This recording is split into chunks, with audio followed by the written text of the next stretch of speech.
Broadcasting live from sunny South Florida, and the best way to start your Saturday. This is KMA Talk Radio. Life, liberty, and the pursuit of fine cigars. Your KMA crew, the Italian scallion Paul DeGracco, the man with the scoop, William Cooper, Alex the Goat Tavella, and always telling it like it is, Honest Abe DeBatna. I like to smoke them like the Winston Churchill, like John Kennedy, yeah. Remember Coach Red Auerbach, pumped up for victory, yeah. Well, you can take my wife, you can take my car, but you can't take my big cigar. My cigar.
segments that we had. I don't even remember.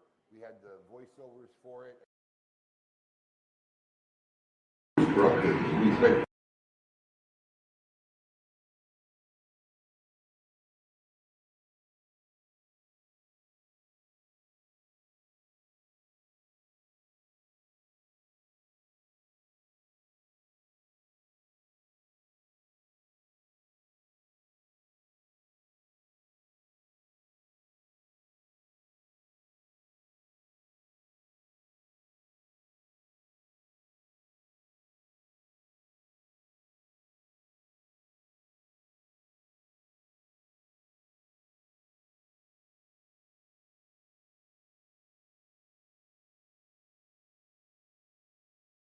no matter what we did, every time we put it off.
Phenomenal.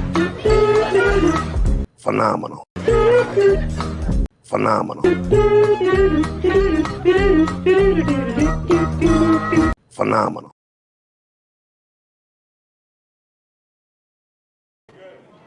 Test. Check. Test. Just close the video. Yeah, but you should be able to Can I get get some now. tests? Watch. It takes a second. It's about a 7-second delay. We're on. There we Audio's back. All right. Check, check, check, check, check, check. All right. I think I'm going to switch to whiskey. Cold. No more Bloody Mary? I don't know. I need something different. Okay, we got audio. I hear it on here too, Hello. so we're muting that. Fly me to the All right. moon. Let's cue it up from the beginning. They didn't hear I, the intro. I can't do the intro, Why not? just the intro. Like, I have to do the whole video. You can't fast forward. They can hear you, you dope. Yeah, we know. I know they can. All right. I mean, you want me to do the whole video again? 4 minutes? No. We're not going to waste another 4 minutes. Well, I guess they saw it. It's pretty much the same music. And they probably heard it too. Why would they have heard it? Because that audio feed was working, not this audio feed. You sure? Yeah. Because we Does heard he it have up a here. Are you We- sure? What faith? do We you heard have it up that here. he's fucking- You're the one who thought he'd be here on Fly time. me That's to the running straight moon. from the feed. That's not running. Well, welcome back, everybody. Kiss my ass. Hey! Welcome to all our loyal listeners, libertarians, and lovers of the leaf. If you didn't hear it the first time, that's technically the 501st time now I've said Right, it. but right. This is the 500th episode of KMA Talk Radio. We are broadcasting live from sunny South Florida with our gang here.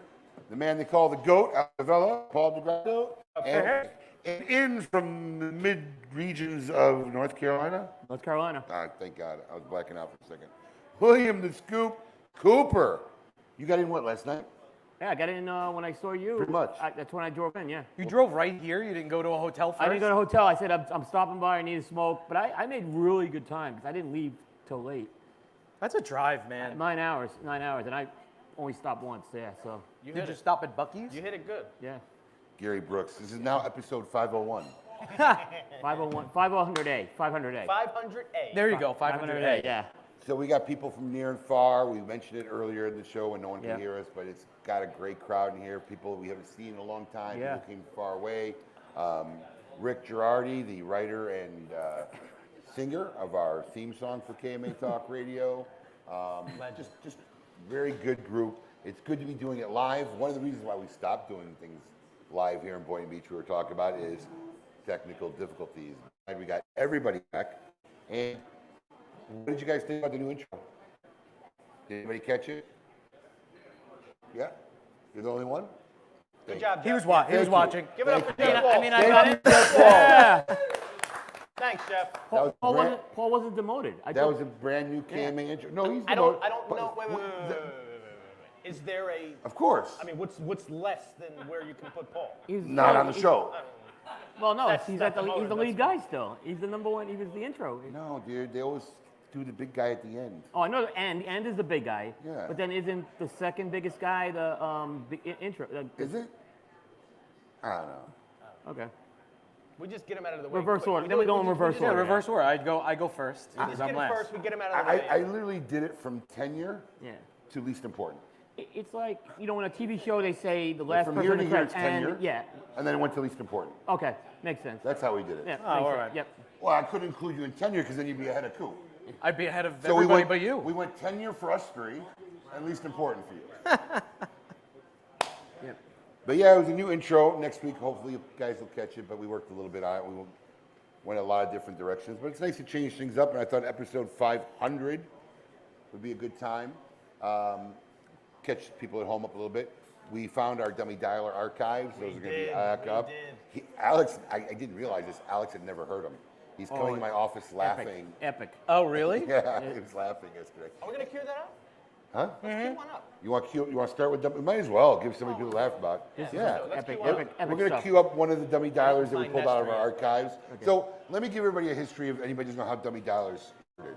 So back when there was real yellow pages, we took an ad in the yellow pages for some insane odd reason. Because at that time, digital ad yellow pages were just starting. So they had some kind of promo when you took a regular yellow page ad, you got the digital ad and whatever. So I tried it out. And it's really crazy because when I got in this business, advertising in the yellow pages was a must. It was a must. My kids don't even know what a yellow page is. I was going to say, do know. your kids No. know what? Yeah. No. I bet you 20-year-olds don't know what a yellow page is. So it was a must. And K2, kratom, potpourri, fake marijuana was just blowing up in this country, bath salts, that whole crap. And we started getting 30 plus calls a day from around the country for people looking for this product. And really, honestly, I'm not kidding, it was starting to demoralize the staff. They just got sick of answering the phones, listening to this shit, they were getting tired of it. So I said, screw it. Let's just have fun with it then. We bought a recorder, and when these people would call, we would dummy dial them, we would prank them. And some of these are epically historic. Some of these are 12 minutes long. Multiple phone calls back and forth. And it got to the point where all the regulars in the shop were in on it. So like when we get a call and, hold on one second, please. We got a live one. Everybody would be quiet. And we get behind and we set this whole thing up. So that's how that started. And eventually that dried up and people stopped calling. And then I converted it to messing with manufacturers. I played pranks on Nestor Miranda, Marvin Samuel, Pete Johnson, Nimish Desai, Keith Parks. So it was just a slew of manufacturers. I ended up doing this and eventually just died out. They all started getting privy to the prank. They knew. Yeah. So this is from one of the earlier ones. I'm not sure which one's Alex going to play, but we're going to play a couple of them for you today. Itchy balls. Play the last No? one first. Okay. What's the last Suppository. one called? This one's actually funny. I heard it last night. So this one we called Suppository. Go ahead and play it. Hello, this is Sidewinder talking. How can I help you? Yeah, I was wondering if you carry the K2 spices. K2 Spice? No, son, they don't have the K2 legal anymore, son. What they have now, they have what they call the dirt diggers. Okay, and how much are those? The dirt diggers, they come 12 capsules for $9.95, and they also come time released. They're 3, 6, 12, up to 18 hours. The kids are all buying them up. They're loving them. Damn, they're actually capsules, though? They don't have the stuff they used to have? No, because all the government now is cracking down on all the stuff you're smoking, so now they make them capsules, but you don't take them orally. They're suppositories. Oh, okay. But they work great. Where are you located? We're down by the tower right next to the river in center town. Are you close to Meta, Georgia at all? We're right by there. Yeah? Yeah, but I'm telling you, the suppositories work great. You don't got a problem with sticking stuff up your butt, do you? Hello? Yeah, but I just asked, so there's nothing else at all? Not legal, no, son, no. Man. It's just a little push. Don't worry about it. Yeah, but, I'll help you out. Yeah. What's nice is it lasts as long as you want. So you want to stop in 3 hours or stop in 3, you want to stop in 6. They go all the way up to 18 hours. Yeah, that's pretty intense. And it's the same effect? It's the exact same effect. The kids are even liking them better. They come in here and go in the bathroom and stick it in right away. Oh, that's great. Oh, yeah. All right, man, I'll keep in touch with you, man. Listen, you come in, I'll give you a free sample. You go in, you try it. Yeah, but, all right, man, I appreciate that. You coming in? You want me to save you some? I'll think about it. I'll let you know. You just ask for Sidewinder.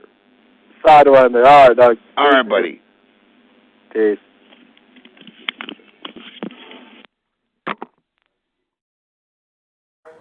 Wow. No one ever, I'm telling you, these got absurd, the stuff we would tell them.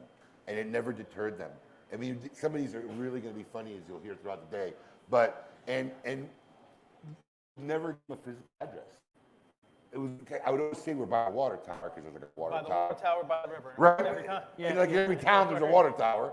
And they would give me a reference. Yeah, we're right by here, you know? Oh, my God.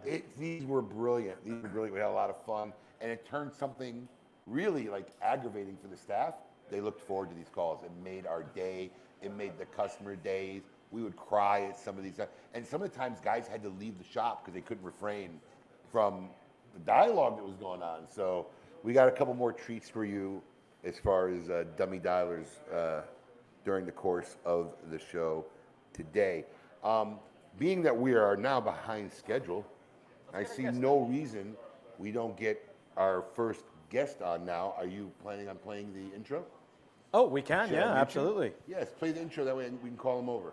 Hold on a second. It's time to meet that maker. We're going to bring on Rafael Nodal from Altadis. I want all of you to get up out of your chairs. I want you to get up right now and go to the window, open it, and stick your head out and yell. It's time to meet your maker.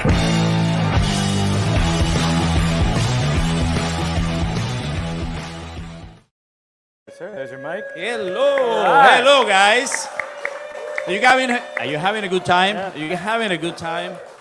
That is amazing. 500 episodes, right? 500 of anything is a lot. So 500 Saturdays is an amazing thing. So congratulations, And guys. you've been on Thank a you. lot of them. Well, I have listened to most of them, by the way. Most of them. Trust me. I always put hello from Madrid, hello from wherever I am. and Living mostly your best life. I was just going to say, That should be your hashtag. it's rare to have you in the Living my States. best life. I am trying, but that's hard work. Even to live well is a hard work, Absolutely. right? And but anyway, thank you for having me here. Congratulations on the show, and what an amazing day! A lot of you guys, I know them for the show, and some of the things. I've been here to introduce my new cigar, the Aging Room Cuatro Nicaragua Sonata. Is an amazing occasion. You guys, some of you are already lighting up that cigar, right? Okay, great. By the way, I just want to say, what an amazing shirt. I had to tell you, I need one of those shirts, in XXX. So the Cuatro Nicaragua Tell us a little bit about it. Sonata. You guys, sonata is a form of music. And I'm a musician, but I wanted to have my own sonata because you got people like Bach, Beethoven, Rachmaninoff, and they have their own sonata. And I'm not comparing myself to them, by the way. And I did my own sonata, which is not with notes, but with tobacco leaf. And it's dedicated to Nicaragua. Nicaragua has been an amazing place for us. As you know, we have factories in Nicaragua. We have factories in Dominican Republic, in Honduras, and we work with fantastic partners, both Plasencia and AJ Fernandez, where we're making this. Nicaragua is the land of volcanoes and lakes. So the soil is very amazing, and we wanted to dedicate that. So the cigar, you guys know my Aging Room Cuatro Nicaragua, which I was #1 cigar of the year, but it's a cigar that is a little bit more powerful, so we wanted to bring it down a little bit. We wanted the changes not to be too aggressive, to be more subtle. And so this is not a cigar to smoke when you're cutting the grass or something like that. This is when you're sitting down like now, and you are smoking and relaxing, and you can enjoy those changes. And by the way, if you listen that with classical music, with some good jazz, and some good mojitos as well, that's going to be great. So, Rafael, what makes a sonata a sonata? What's the definition of a sonata? I have to tell you, I was hoping no one ever asked me that. Because there's actually not a one definition. It's defined sometimes, it's a loose term that has been used from the beginning. At the beginning of classical music, you had cantata, which was singing, and then you have sonata, which was mostly for a single instrument, and it's divided in three. You got introduction. And by the way, it reminds me of the cigar because you got the introduction, you got the development, and then you got the summary, which you got everything else. So it's pretty similar to what you have. But that term has been deteriorating throughout the years, and there are some amazing sonatas, but they're not similar in the structure. So you have Beethoven, Claire de Luna, which is an amazing, but it's very different to Moonlight Sonata in English. But it's very different than some other sonatas. So it's very, very loose term. So can people just call a song a sonata now? I guess so. Well, anybody can call it sonata. I got my own Aging Room sonata. Oh wow! This is not this is a hearty medium-bodied cigar. I mean, it's not light, but it's not overwhelming, which I like. I don't like too much, especially early in the morning. but it's not overwhelming. But I wouldn't call it mild at all. It's got nice, good, hearty Exactly. body. It's medium, I think. What we tried, by the way, what we tried to achieve, it was a medium cigar, but with a lot of flavor. One of the things that I like about cigars is, or at least in my blends, and I talked about that in the connoisseur groups that you guys used to put together. I like my blends when you light up the cigars to get that aroma, and that should be an amazing aroma. That's what I like, and that's what I try to do on this. By the way, when you cut the cigar, cold draw, it gets you some of the notes that you're going to get later on. And then as you light up the cigar, the aroma, and then the notes that are continue to develop. And by the way, it's just like sonata, like a musical sonata, because at the beginning you get some of those notes and they start developing. It tells a story. It tells a story, and then at the end, hopefully, we're going to have a recap of what the flavors are, a little bit more intense. And that's what we're looking for. Not a very strong cigar, but a lot of flavors. Few days ago, we had live for the first time, Will Coop and Bear smoking the cigars live, and just like you guys are doing here. And it's always nerve-wracking, right? Because we worked on this thing so many years ago. We started working this blend about 2.5 years ago. It takes development. I make changes, and we're at the end, and we were looking for. I am the most unsecure blender that you will ever see in your life. Until the last minute, the day of the production that we just start at 6 in the morning, at 5:30, I said, well, what about this and what about this? I am so unsecure, nervous. And then at the end, well, let's go with this. And they just hope for the best. So hopefully you guys like it, because it went a lot of love and a lot of hard work went to make this. It's interesting because when we spoke that the other night, Bear and I had the same reaction as Abe just said, in terms of where the profile of that cigar was. Abe did the same thing, you know. I want to coin Not a term. mild. Yeah. I want to call it medium plus. That's kind of where we were Like talking. medium That's kind of plus. where we had it. Yeah. Right. And the plus you go for the flavor, for the things, for many things. Because one of the things that I really don't like is when you have. And by the way, we all blenders, all making cigars have gone through this. Because by the way, you only smoke the best of the blends. But in order to do this, we did like 40 blends. Some of them were awful, by the way. It was hard to believe. Because you had a theory. You say, oh, these two, it's like marriage, right? You got two people that are amazing, and then together sometimes, it doesn't work. I know, I'm on my second already. So anyway, and the last one, by the way, honey, she's listening. The last one, I'm so happy, 25 years. But anyway, the thing is, you have in theory all these things. Oh, this is great tobacco. We're going to do this. And at the end, it's only a trial and error. So blending is a process of discovery. And sometimes it's not a good one. But how many times have you started a project, spent time on it, and just thrown out the whole idea? A lot of times. It's hard to count. This Monte Cristo that we're going to be releasing next month, that some of you got away, you got it, the Monte Cristo Diamante edition, 1935.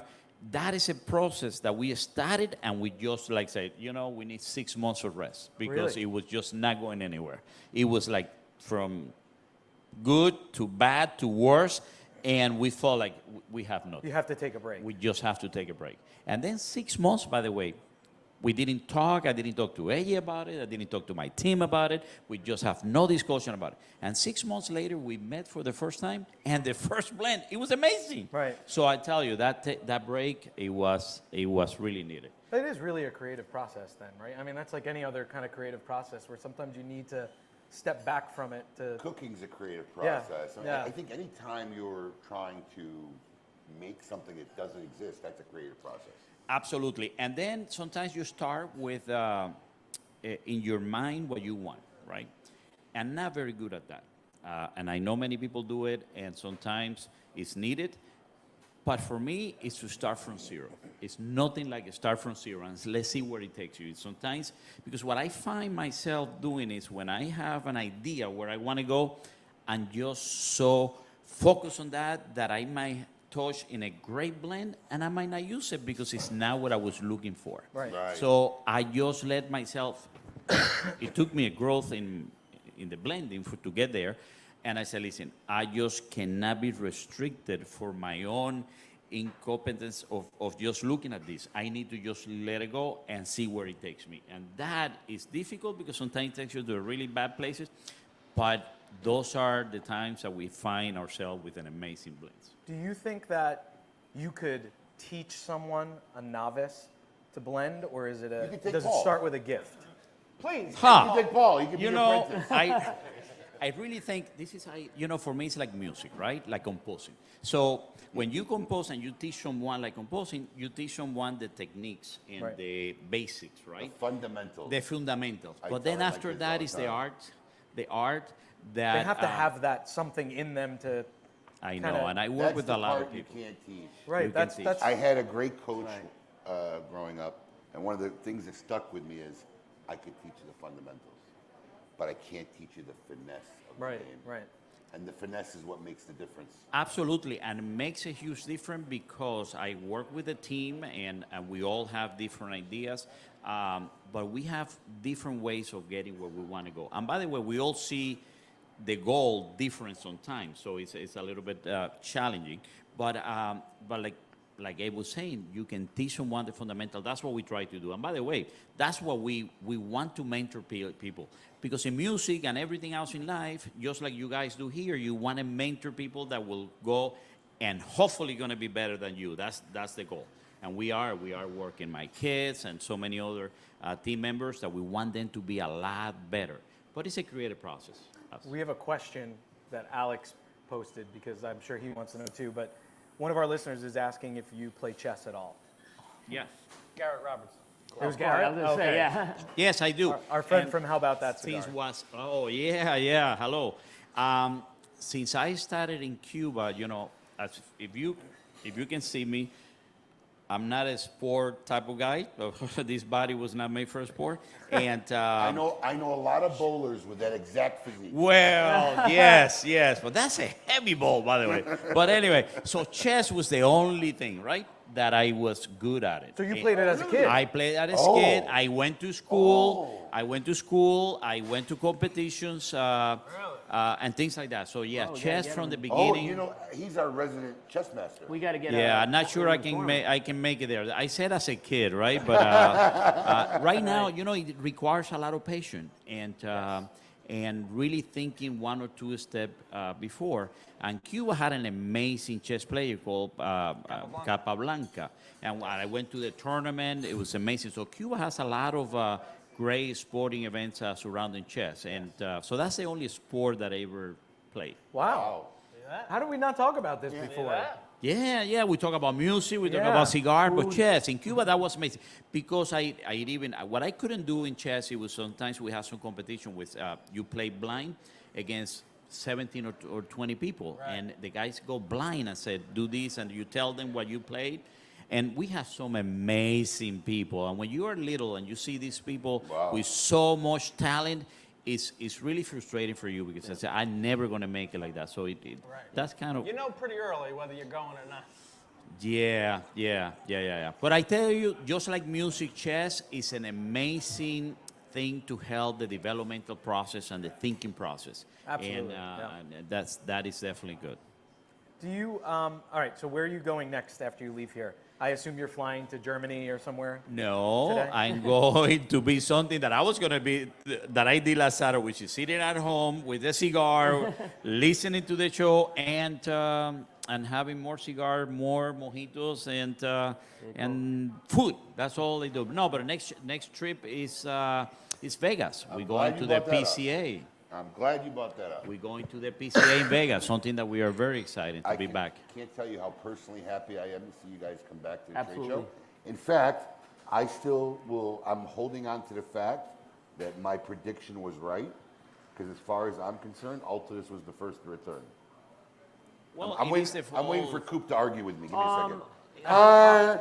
Go ahead. You, in terms of fully back? Yes. Yes. There's no halfway back. No, they're fully back. There's no halfway There's no in. argument for me on that. No argument. Yeah. No Well, argument. being in means What? that they're presenting. What? Are you the new? No, Are I you the new agree. Will Cooper? I agree, but generally Yeah, there kind can of be like some sideways. technical Yeah, but things that's that not it. are. The back door. That's not in. That's not in. Drew Estate's not in with Hoya. I said it from day one. I know, and I listened to you many I times said it saying from that. day one. If anybody's gonna come back first, it's gonna be Altadis. So Yeah. I'm glad. And It's you're very gonna good to be back. You're gonna start a trend. You already see Drew Estate coming back next year. General hasn't announced, have they? They haven't announced that. General. Forbes is back though. General, I don't. Yeah, General will be back. If not next year, the year after. I'm telling you You now. can say May Davidoff still be Parker's back this You year, can is say it too Davidoff's late? back for Fairy Tago. No, they can't come back this year. Okay. All right. No. Here's your argument. Fairy Tago's not Davidoff. I agree. Like Can I Hoyo's change not my to- answer? Can I say I was going to Germany? Hoya's not to stay. Yeah, right. So, and I have a feeling the last holdout, and maybe a permanent holdout, will be Davidoff. Davidoff's a different animal. I can see, they're appointed merchants. It's different. I got a Yeah. feeling that they, out of the four, they may be the Yeah. one you may never see Yeah. back at the trade show. Really? Wow. Okay. Yeah. Wow. Yeah. Can I comment on that? But That's we why are I'm going. here. Well, we are going. great. We're going to Yes. be in Vegas. We're looking forward. We're launching a few great projects, including the Monte Cristo Diamante Edition, which this group is probably one of the only few people that have the chance to smoke. As a matter of fact, there's someone here John smoking that Correa in cigar. the audience is smoking one now. Yeah, John is smoking that. Yeah, He got it's it a good part of cigar. the Monte Cristo exclusive cigar that we did Yeah. for, and that big mistake that we did. Oh, that was, I blame Susan for that, by the way. it's easy to blame the pretty lady. Don't worry about it. It was my No one mistake. ever gets mad at the pretty lady. But you guys got you got to try it, and so we launching that. We're launching the new A. Shortman Day Trader as well. We continue expanding on the A. Shortman Barbier, which has been a fantastic release. And obviously, we continue with the Aging Room Sonata because it just happened around this time. So coming from a time in the industry where most companies didn't launch a new line at a trade show, most of the times there might have been a line extension or a new Vitola, to this year I'm seeing more multiple new launches. Absolutely. Not only from multiple companies, but one of the things that shocked me last year, and Coop, you'll be more versed in this because I had to hear this from a third party because I can't watch all that, I'm not privy to all that. But one of the things that I got really caught up in last year was all the new companies. Yes. I never saw so many new companies I never heard, and I heard this year it's more. Well, yeah, there's a lot more. Where are these new companies? So I was talking with a manufacturer about this last night, and I think, you've been in the industry probably as long as I have, I think this is like a post-boom, because I think what a lot of these companies saw was, oh, look, nobody has cigars on the market, right? That's what happened in '97. Nobody had cigars in the market. There were no Macanudos, there was no Fuentes, there was no Romeo and Juliet. It was all gone. Right. Oh, let's get in the cigar business. We got a little Right. factory. But they don't realize that's not an overnight process, right? You're like 18 months to maybe 2 years. And so by the time you get in it, It's done. it's over. gone. Yeah. All the yeah. companies got their stuff back. And I'm feeling that's what we're witnessing now. These guys nobody started this 6 months ago. Right. They started 18 months ago. Whatever. They're getting in last year. They're getting in now. Everybody's production is up to speed now. Back orders are normal, pretty much operating procedure. And I think it's going to be a rough couple of years for them. Yeah, it is. The majority of these new companies. Yeah, there's a lot of them are coming in through the Boutique Cigar Association too, which is says like 16 companies coming in there. A lot of them are first-time exhibitors. Some of them I don't think a lot of them are old. Some of them are older than others. But yeah, we're definitely seeing that. Yeah, and the there's bar other is very companies that low aren't to in the start, BCA. right? So the bar is very slow to very There is no low, bar. or no bar, I or no literally bar. know guys that were making hamburgers one Right. week and want to start a brand the next week. Yeah, There's no bar. and listen, Only the cigar industry. and I'm Yeah, glad. literally, there's Only no the- bar. yeah. That's how I got into the industry, right? And after I lost everything because I didn't make the best decision or didn't know much about tobacco, which I thought it was very easy, and then you realize, hey, these people are doing this. This is a lot of hard work and this is a lot of knowledge. By the way, you cannot get in one day, and even if you go into a factory to get your production made, you just cannot know what it is what you're getting, and it takes a lot to learn and make a lot of mistakes and lose a lot of money. So so it is. I'm glad the bar is low, but that also creates problems for retailers and for everybody else. Yeah, Rafael, Well, go ahead, Wade. No, it creates a problem with retailers in the fact that, one, honestly, and look, this is the truth, whether people want to hear it, most of these guys really don't have a clue what's going on. I hear it all the time, and being in South Florida, it's worse. It's worse in other parts of the country because these guys go to Little Havana Yeah, or absolutely. whatever. And it really is worse. And they really don't have no clue what's going on. And almost everybody who gets in this game partners up with somebody that's terrible to start out with. I don't think I've met any small company that hasn't had to switch once or twice from the beginning because they're getting fed stuff that they don't even know is not a reality or not a possibility. So the entry level is very problematic, and it's just, you're right, there's no standard, and it makes it hard. And some people find the path. Yeah, but like this we is did. why I try to tell any of these guys that talk to me, right? That path is like going to the NBA, or it's like going to the NFL, right? It's not. It's that hard. Yeah. The path is that hard, and you're not gonna be the next Pete Johnson, or it's like becoming the next Michael Jordan or LeBron or whatever. Yeah. That's how difficult that path is, and people don't like me for it because I'll tell them. I say it the way it is. I mean, that's the reality of it. Exactly, and I tell everybody that is starting because I'm an example. I went through very difficulties. I met one day Nick Perdomo, and I bought my first box of cigars February 23rd of 1999 from Nick Perdomo. I smoked my first cigars, and I told my wife that evening, I know what I'm going to do for the rest of my life. I'm going to go into the cigar business. My wife, being a psychiatrist, said, yeah, honey, you can do whatever you want. And here I am. But I lost all the money that I had and then some. It was difficult. I remember I met you right at the beginning, and it was somewhat most difficult. But you make it, and you hard. So I tell everybody, you want to make $1 million? Yeah. Start with $2 million because you're gonna lose. Right. You're gonna lose $1 million right away, and you're lucky if you don't lose the other one. So the thing is, it's difficult, but if you love it, and if you love it hard enough, and if you work hard enough, you can make it. There's no doubt. And you learn from the mistakes. And I did that. So I'm an example of that. And I'm proud that I decided because I'm in love with this product. I am not sure, but I like to believe that I will have been here even if I couldn't make money. Because I just love it so much that it's something that I don't see myself doing anything else. We were enjoying your cigars, Rafael, for a long time, like under Oliveros, the King Habanos, the XLs. But it was that brand that really was the breakthrough. Why was Aging Room that breakthrough? Well, that's a good thing, by the way, because when I started, I was trying to make cigar for everybody.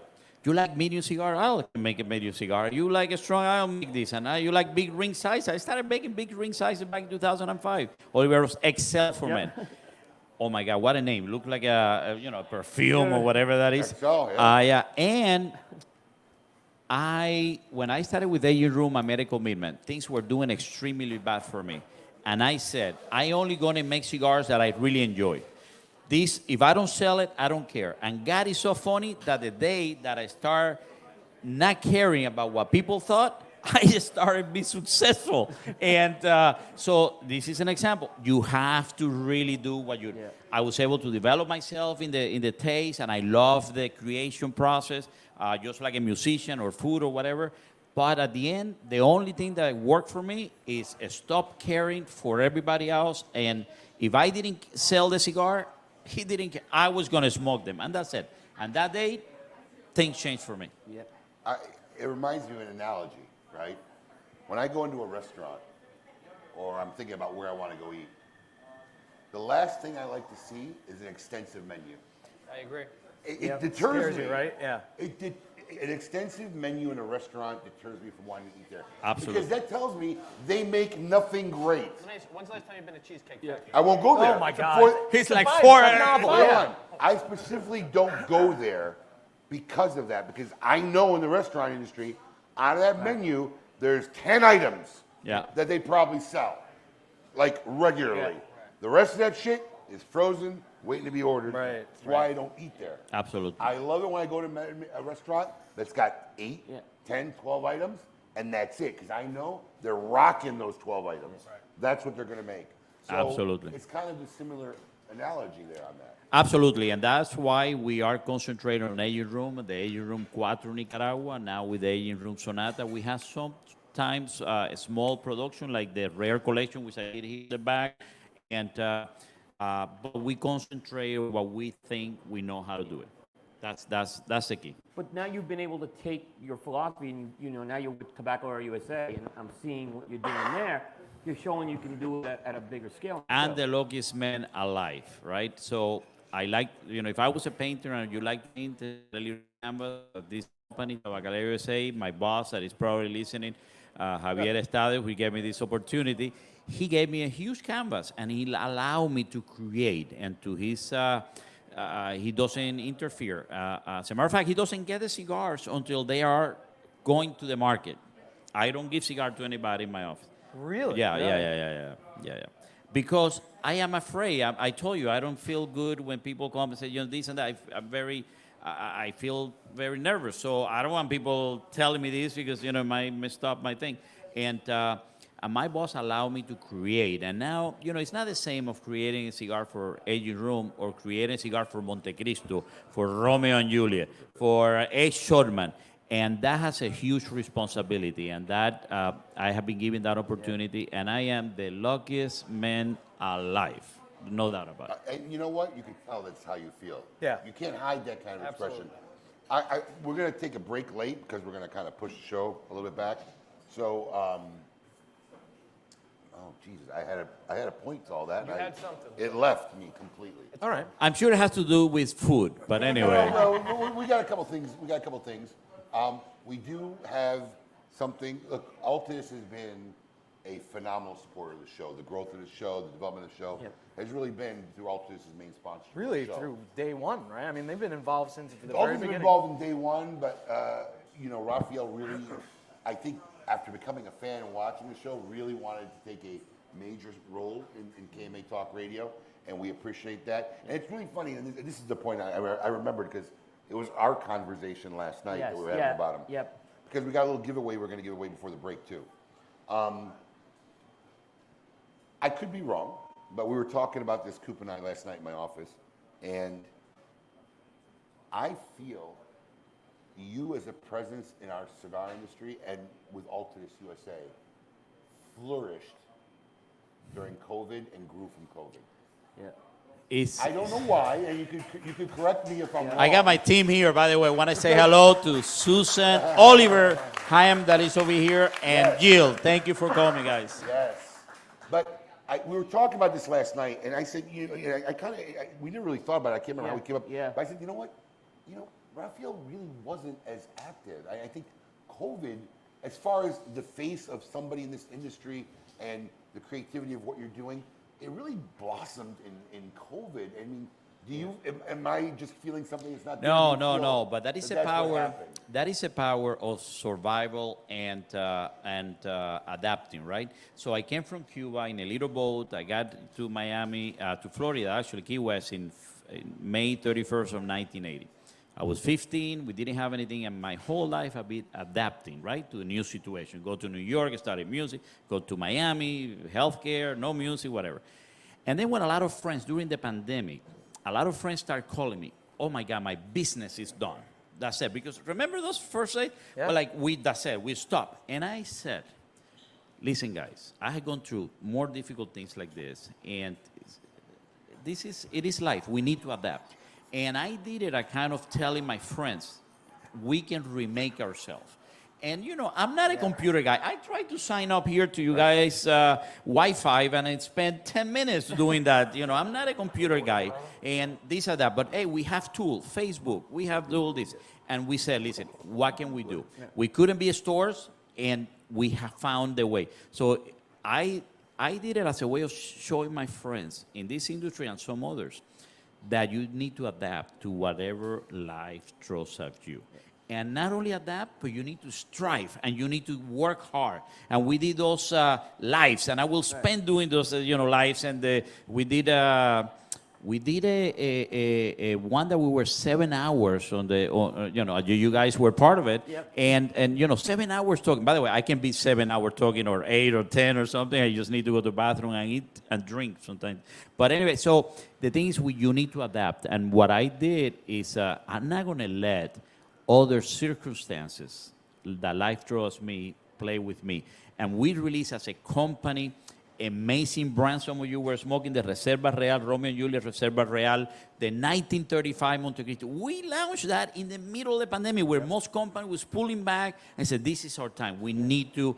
And I think for me was liberating and adapting to the new thing. You really came out during the pandemic. I mean, you were playing piano. I came out of the closet. I came out of the closet. You really, I mean, don't get me wrong. Everybody did. Everybody kind of did, but I don't think everybody did it as well and connected with people. Yeah. Whether it was your piano playing. Piano, my God, whether you it know. was sharing what you were having for Paella. breakfast or your coffee in the morning. Making paella. With your beautiful views. Yeah, I mean. Yeah, you what a did- place to be shuttered down and hunkered Yeah, down. not too Right, bad. right. Not too bad. You did it in a way, I think, that really connected with consumers out there. I mean, look, we have our Facebook group, Smoking Social, which you're heavily part of. And just to even see your interaction with which now I think we're coming close on 5,000 members, it's really a testament to what you've done since COVID. Because what you guys have done in these groups and this show and the people that come here, some of you have drove from Tampa to be here, guys. It's an amazing thing. It's a sense of community. And what I felt at that time during the pandemic, what we needed was a sense of community. More than anything, life goes on and we need to be where we are. That's why I love this industry, because Carlos Fuentes says very well, this is about the people. And during the pandemic, we all, negative. I mean, there was a lot of things to be negative a bit, and be difficult. And we said, but we need to show that their life goes on and we need to enjoy life. So I have never talked ever about anything politics or anything that divide people. I love to talk about things that brings people together and inspire, because this is a lifestyle. And we are so lucky to be able to be here with you guys. I have to tell you, for me, it's an amazing thing. So I try to really show the people that, hey, if I can do it, guys, trust me. Someone came in a little boat, I don't know, without the English, no money and things like that. Just dreams. And dreams can come true in this country. You're absolutely right on that. And I was a little bit victim of that on social media, right? Because I'm an opinionated person. And then, yes, you are. And then I use social media. Yeah, I am. And I use social media, and I would get in these conflicts and arguments and whatever. And I can't remember when it happened, but I really just decided one day, look, the reality is I'm not going to change anybody's opinion, no matter what I say on social media. Yep. So why waste the time? Yep. I don't engage in any of that stuff. I actually tried to start a movement. Post positive. I tried to start a movement. Hashtag post positive. If you're going to post something positive. Absolutely. There's no really other reason to post, because you're posting negative, you're just part of the problem, not part of the solution. And since that, I've enjoyed everything I do on social media so much more. It's such a pleasant place. Absolutely. And I stopped following or blocking those people who continue. I don't care. Listen, I can be your friend, but you know what? Sometimes I talk to my friend once every 3 months. Exactly. I don't need to hear you on social media 10 times a day with your posts. I saw you posting a couple of days ago, blocking someone that started a discussion about something, ended up degenerating into something about else. Basketball, and it went sideways. Sideways. Because went there's so many sideways. things that divide us. We can watch TV for that, by the way. There are plenty of channels that can do that. We love to enjoy and just entertain ourselves. You know, look, I try to tell my kids, look, there's only so much you can do as a parent. I try to tell my kids, leave the world better than you found it. That's all you can do. And I think, when I see stuff like that, especially in our social group, how can you take a debate about a basketball player and make it go sideways, right? I mean, there really is no right or wrong answer. It's all really opinions. So, but I think people get caught up, and I was literally just talking to Brandy last night about it. I feel bad for those who live their life that way every day, that get so caught up psychologically in that kind of negativity, whatever it is. Absolutely. That's the position that they've put themselves in life. Absolutely. This is the reality they've created from them. There's all that exists is the negativity and the fight. I don't want to live that way. You can, because at the end of the day, is that a life that you want? You're not living. You're not living. And you're in fighting. constant conflict. Yeah, Constant conflict. Yeah. And listen, cigars. We were just talking earlier about this. This is the best time to be a cigar smoker. They are great cigars. Most of the cigars are amazing. So what we're trying to do is create moments, create experience, create something like this. So why I'm going to talk about that and then let's say, okay, by the way, about this. Because, my personal opinion are my personal opinions. But I every day, I start my day, as you guys know, on the sea with a cigar and coffee. And food. And yes.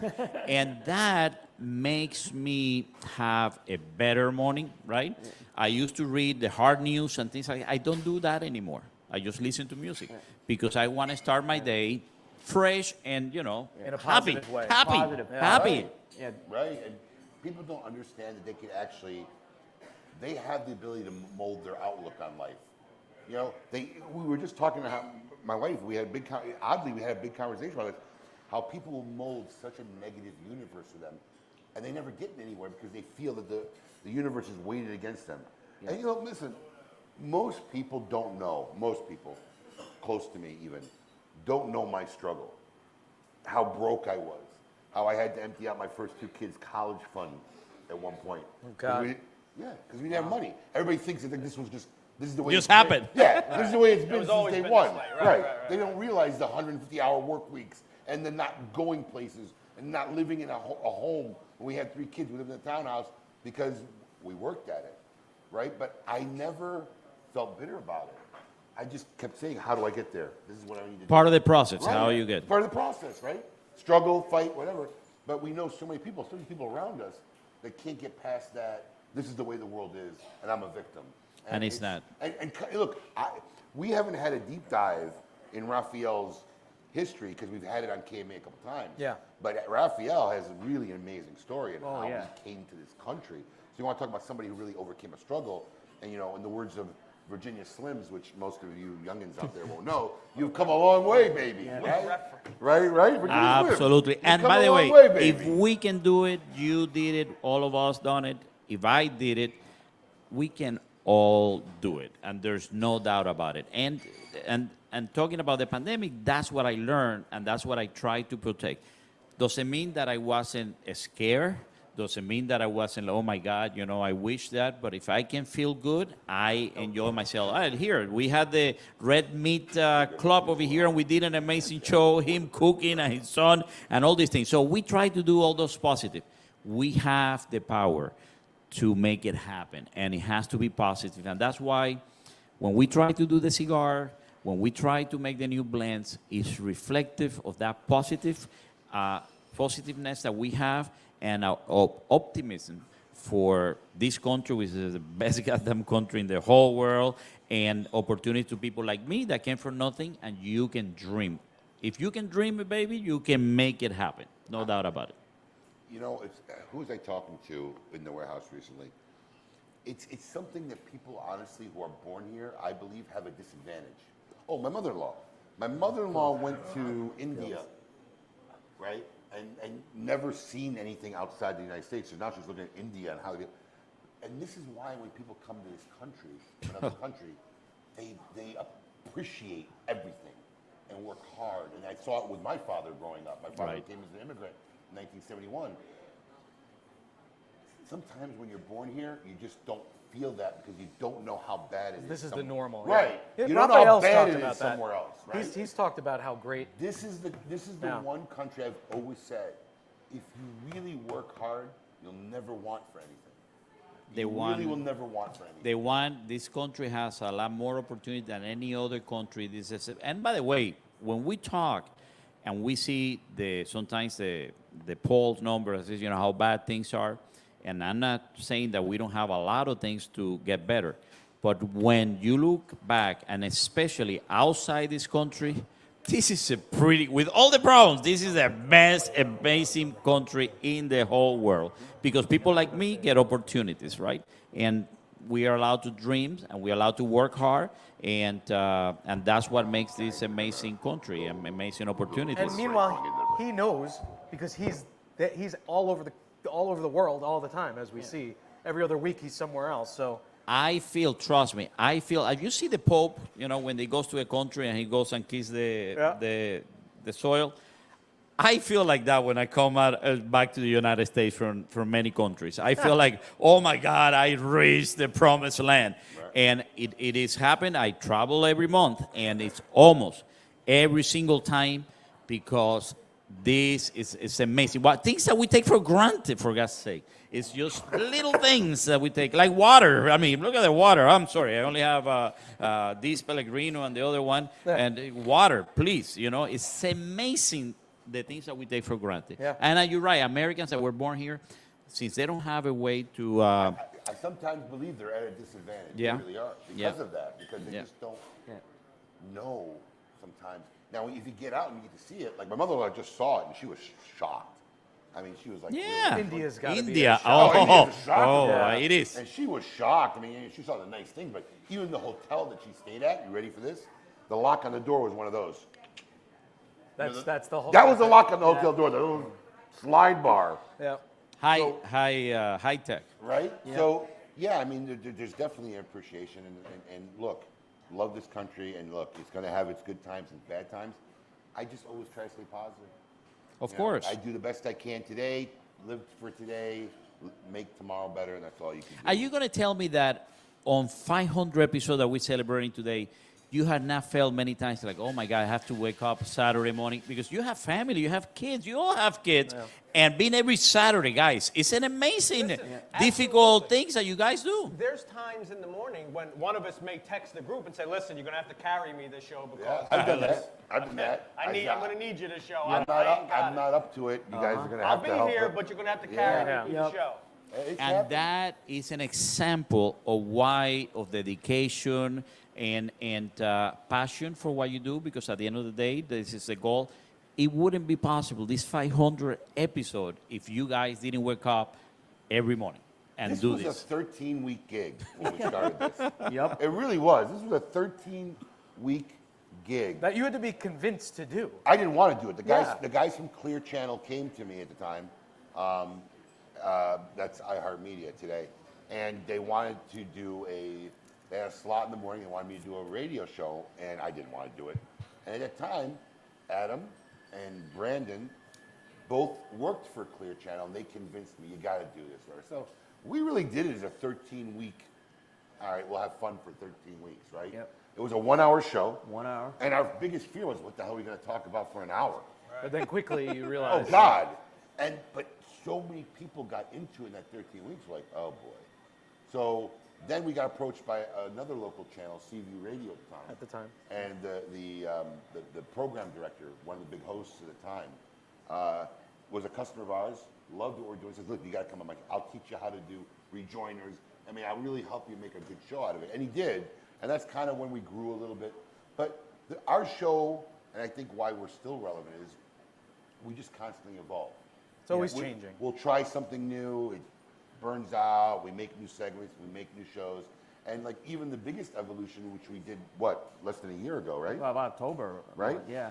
And we struggled with this for a year or two because we didn't know how to change the segment, was not having a manufacturer every week, because that was the meat and the potatoes of the show for 10 years, that we had a Meet Your Maker segment. And it's funny because we went through what the hell are we going to talk about for 2 hours, just us? We had these discussions before you came on board. Right. Like literally, we struggled with this for years because making that change was so uncomfortable. The thought of going 2 hours and not having somebody else to talk to. But as COVID happened, and back when we started this, there was only 3 of us really doing it. There was only 3 places that you would be able to hear a manufacturer talk. Right. So when we had somebody on, it was relevant, right? Everybody. And being our location, we were able to get people that those other guys couldn't always get. It was very easy for somebody to come up from It's only a drive. Right. So it was very relevant. And then COVID happened, and everybody now was available. And so we just started realizing that, what are we going to talk to this person about? He was literally doing 3 other shows this week. Yeah. And there's really nothing new to talk about. So even us, and look, Rafael said, it's a sacrifice that we do this every Saturday, but really it's not a sacrifice, because 90% of the time we enjoy this. Right. Yeah. We come, we bullshit, we have a good time. We know there's an audience out there that's enjoying the camaraderie and our rhetoric. So it really is fun for us. But when we're stuck with 40 minutes of or an hour of not being able to talk to somebody about anything relevant that we haven't talked to about before, or we haven't, or 20 people haven't talked to them this month about. Right. It wasn't even fun for us. Right. So it was scary. It was scary, and I remember the first, like, we were so paranoid after the first episode. We were literally messaging anybody that we knew. Like, what do you think? Was it so good? And we had such overwhelming response because our banter and just our normal discussion. Look, when I had the vision to start this show, the vision of what this show was about was to reenact what happens right there. Right. Right. The best, and you all witness it, you all know it. The best conversations you have, the discussions, and it can go anywhere. It can go from cheerleading to politics to your kids to your wives to your divorces. To the mother-in-law, houses, visiting the kids. It can go anywhere. Daddy daycare. But we have those discussions, and really, they're the most sometimes memorable discussions of the day. It's what we look forward to in our day. And the whole basis of what we were going to do, we were never going to be bloggers or cigar reviewers or do any of the stuff that everybody else does. We just wanted to take what happens here in the lounge and say, look, we want to share it. Because, once again, people always forget. There's only a few thousand really cigar lounges, maybe not even that in the country. We are so lucky here. You guys are so lucky here. Where people get to experience this. And very few like this. Yeah. Like Oh. South Florida, I mean, you know better than anybody, but this doesn't exist. No. South Where I Florida, come We from. don't have any- South Floridians are spoiled. Yeah. Hands down. We don't have this up in North Carolina. Yeah. So most people don't get to experience this on a day-to-day basis. So for us to say, hey, we're going to take what happens in our shop and try to share it with the guys who don't have a lounge, who don't have a shop, and I think that's been an attribute to our success Absolutely. on KMA Talk Radio. And at the end, because I listen to you guys, I mean, you know, I don't do it because I have to. I just enjoy, right? You get to know each one intimate. You feel a connection. Yeah. You like what's going on, and then whenever you talk about something, and then next week I say, you know, is he going to continue talking about that? So you could create a connection. At the end of the day, life, guys, is for a way for us to really have a little window of something that we enjoy. Before I came on this show, I was a listener, and Saturday mornings in my backyard, that's how I started. It was like a tradition for 6 years. Before I came on the show, I was a fan of the show. Right. It was something I wouldn't miss. And now you're a senior member of Now Paul. I'm a senior member. I like that. Now you got your picture there. I know.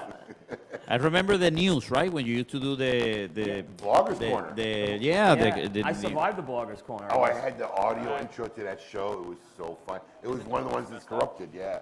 We had all this great audio, my kids at young ages. Anyways, before we go to the break, we got a couple things. We have a awesome package here of the new Aging Room Sonata, a little gift kit that we're going to give away to somebody in the audience today that came down. Alex has a trivia question. We're gonna do it old school style. Raise your hand. If you're the first to raise your hand, you get to answer the question. If you get the question right, you get the package courtesy of Alternate Cigars. If you don't get the question right, I'm gonna go to the next person. So Alex will ask the question while I scope the crowd to see who raises their hand first. You gotta help me, I can't see. No, it is not a New York Giants question. Yeah, you can use this mic here. It's actually they're KMA questions, They're right? KMA questions. They're KMA It's a questions. softball. So Oh, no, if you got It might be I'm going to go into the Give me a audience. softball. Oh, look at Paul, the mic. Look, Paul's going in his TGS mode right now. Look at He him. is. All right. Is everybody ready? Here's the question. Where was the 300th episode of KMA broadcasted? Hands up, and Abe, you pick somebody. I don't if they see know. anybody. Nobody? Really? Nobody? Was it a JR? No. I mean, Absolutely not. We got Sean's was out. No. Nope, not a J.C. Newman. No. No. Marcus got it. No. Incorrect. Close. I'm keeping these cigars. Man, I know it. Nobody? We only had 5 anniversary shows. Yeah, where? This is a softball, I thought. I thought it was a softball too. What do you got? Wrong. No. Go ahead. No. Little Havana. What? No, not Lil Havana. Little Vanna's Cayocho. No. Come on. Great Smoke. No. No. Okay, I'm going to give you a hint. It wasn't in Florida. It was not in Florida. It's at another cigar shop. 300th episode. Can he guess? Yeah. Yes, he can. Come on, Yes, Danny. he can. Somebody got to get it right. Dan, if you... Wait, hold on. I know where it was. I know the shop. Where was You don't need to know the shop if he knows where it is. it? Where was it broadcast? Where, all right, I need a little better than the state. Yeah. Come on. Nobody? Oh, wow. The city, the state, the. Wrong. No. No. You're getting more. You're getting more. I'll take the shop only. You don't need to know the city if you know the shop. Do you know the shop? We've only done it, we've done an anniversary show only in 2 shops. The guy used to work here. How about that? That's a hint. Wow. All right, we may have to ask you. All right, do you have more questions? We have to go to question 2. Okay. Wow. It was Cutters. Cutter Cigars and Alpharetta, Spirits. Georgia. Cutters. Alpharetta. Alpharetta, Georgia. A suburb of All right, we're going to ask one more question. All right. Question 2. I don't have it here, but I remember. Who was the special guest for the 400th episode of KMA? That's a softball. Another softball. Dude, I thought these were softballs. Did you people watch the show? 400 episodes. 400th episode. Hold on, we got Dan. right here. Abe's father. Wrong. No. Wrong. No. Oh my God. I'm keeping these cigars. Can I get it? Wrong. 400th episode. 400th episode. Anyway. Now listen, if Arturo Fuente was our guest, the Pope would be here. Big guest. It'd be a miracle. Not Rocky. Not Pete.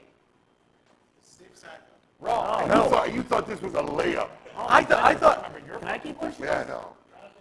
Hey! Got it. We got There he goes. Danny boy. Wow, look at that. Oh, Danny boy. Thank you, Dan. That was getting Oh, you saved the day. Holy cow. It is working? Yeah, you saved the day. Jonathan Drew. Jonathan Drew was our guest. Our good friend. There were technical problems that day, too. Yes, there was. That was a. That wasn't our fault. That was on JD. And that was a broadcast that we did. It wasn't live. In Yeah, the shop. Pandemic was. That was the remote. Yeah, because he was in So the Sag Harbor. Sag Harbor. The 100th episode was here. The 200th episode was in Tampa, down off of Geneva. The 300th was in Alpharetta, Georgia, at Cutters. 400th was remotely done with Jonathan Drew, and 500th was here with you guys. So remember when 600 episode when they asked who were the 2 special guests for the 500 episode? That could be next year's question. Yeah, seriously. That could be next year's question. So, Rafael, before we let you go and go to break, we have a segment. Couldn't ask for a more perfect guy. Seriously. Couldn't ask for a Oh more wow! perfect guy. This is where I start getting nervous, right? Couldn't Right ask up your alley. for a more perfect guy to have this segment. It's a wonderful segment called Name That Jam. It's sponsored by Avo Cigars, and we're going to test your musical acumen. We're going to play you. Wow. Hold on. We're going to play you 3 seconds of a song. A little longer this time. A little longer. Jesus. We're going to play a segment of a song, and we're going to see if you can name that jam. Are you ready, sir? No, I'm not, but let's do it. All right. I need your help, guys. I need your help.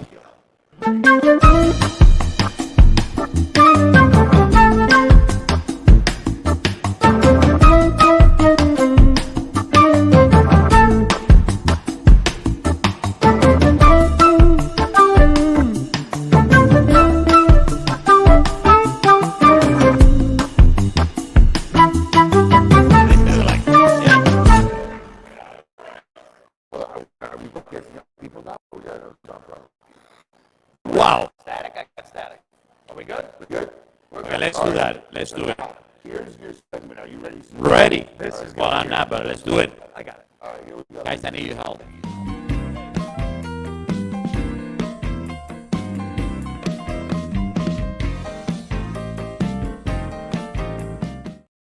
Wow. That's tougher than I thought. It is. Is that a hard one? Any. Anybody? That's tougher than I thought. I can play it again. I can play it again.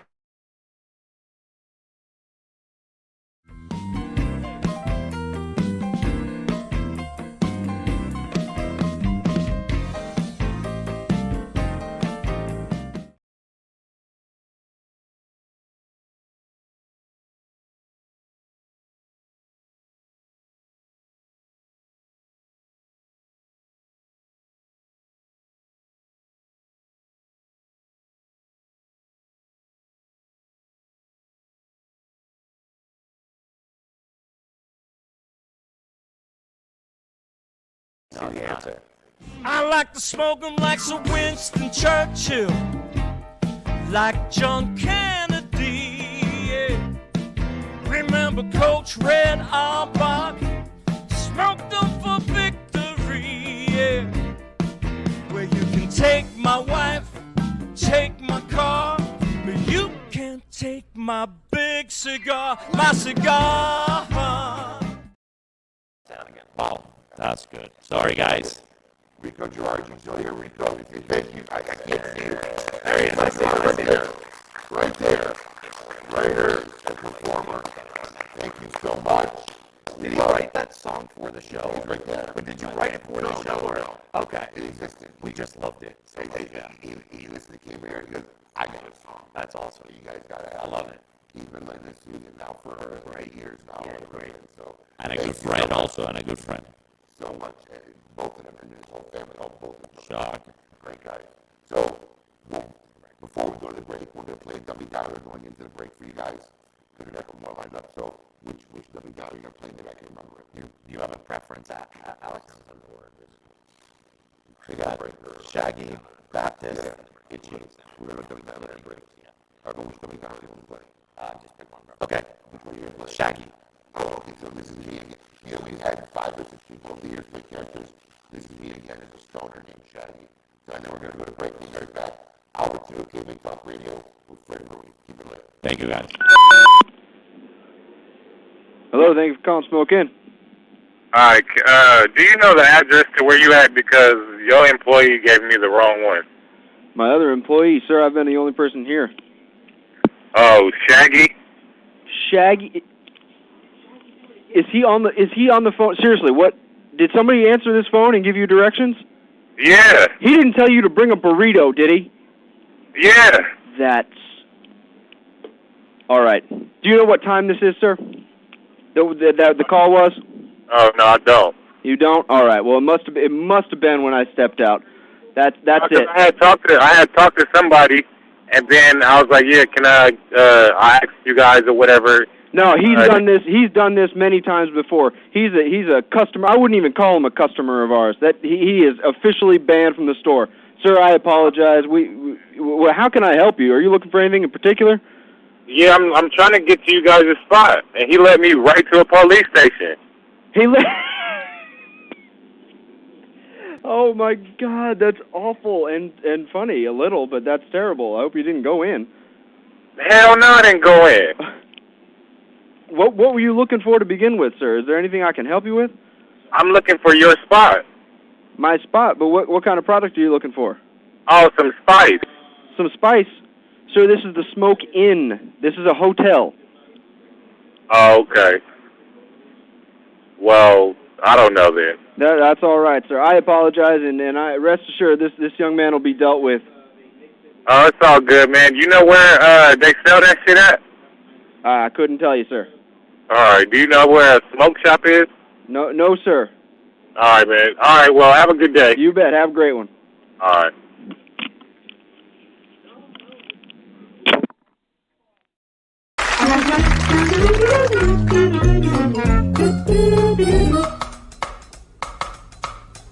Phenomenal. Phenomenal. Phenomenal. Phenomenal.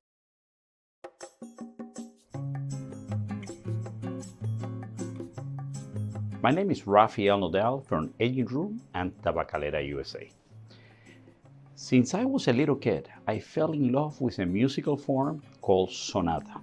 There are many famous sonatas, from fantastic composers and musicians like Beethoven, Liszt, Rachmaninoff, Mozart, and I wanted to have my own sonata.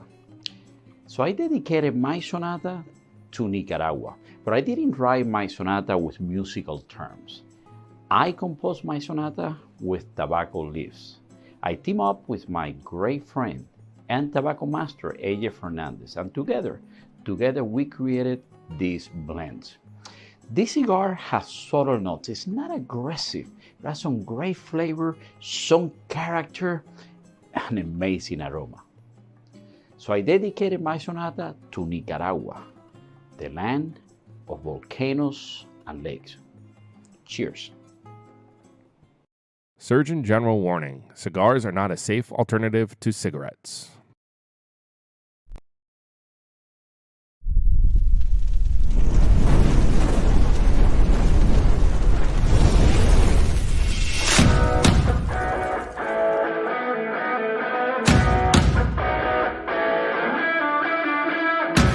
Honesty agree with the GOAT to tell you about Smoke Inn's Cigar of the Month Club.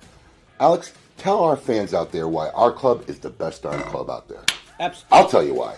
Because every month I personally handpick 5 premium cigars. No filler, no fluff, no fugazis. These are all premium handmade name brands that you can find in any brick and mortar store in your area.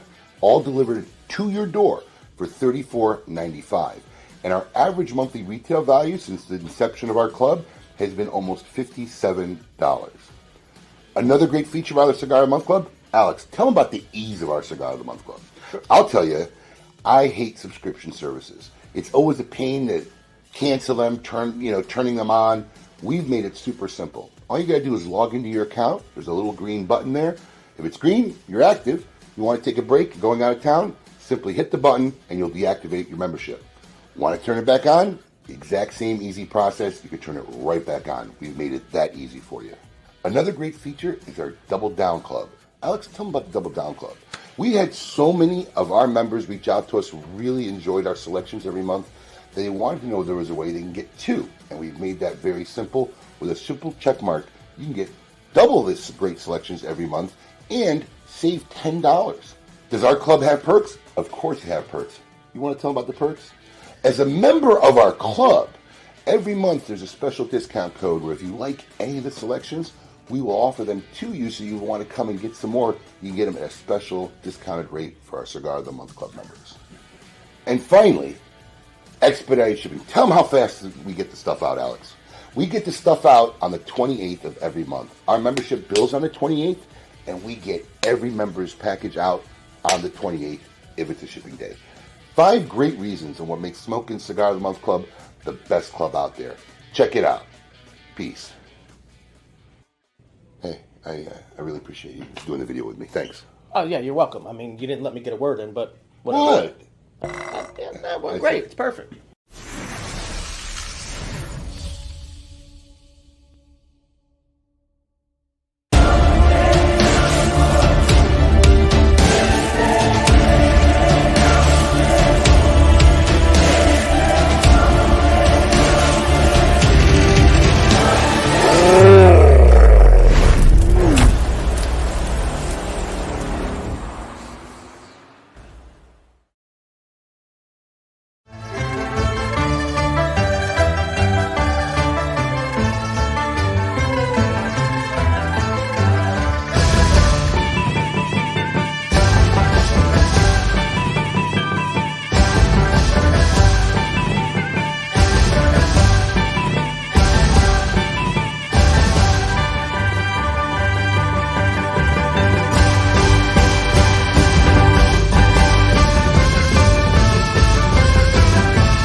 Explore the unexplored with St. Louis Rey Carrenas.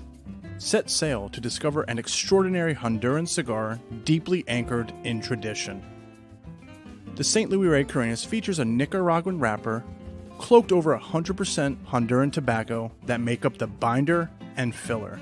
The St. Louis Rey Carrenas, in the Toro size, received a 93 rating in Cigar Aficionado and was featured in their illustrious Top 25 Cigars of 2021 list. The St. Louis Rey Carrenas is available in 4 different sizes: a Robusto, Toro, Bellicoso, and Magnum. So get ready to take a trip back in time to experience the heritage of St. Louis Rey with the St. Louis Rey Caranus.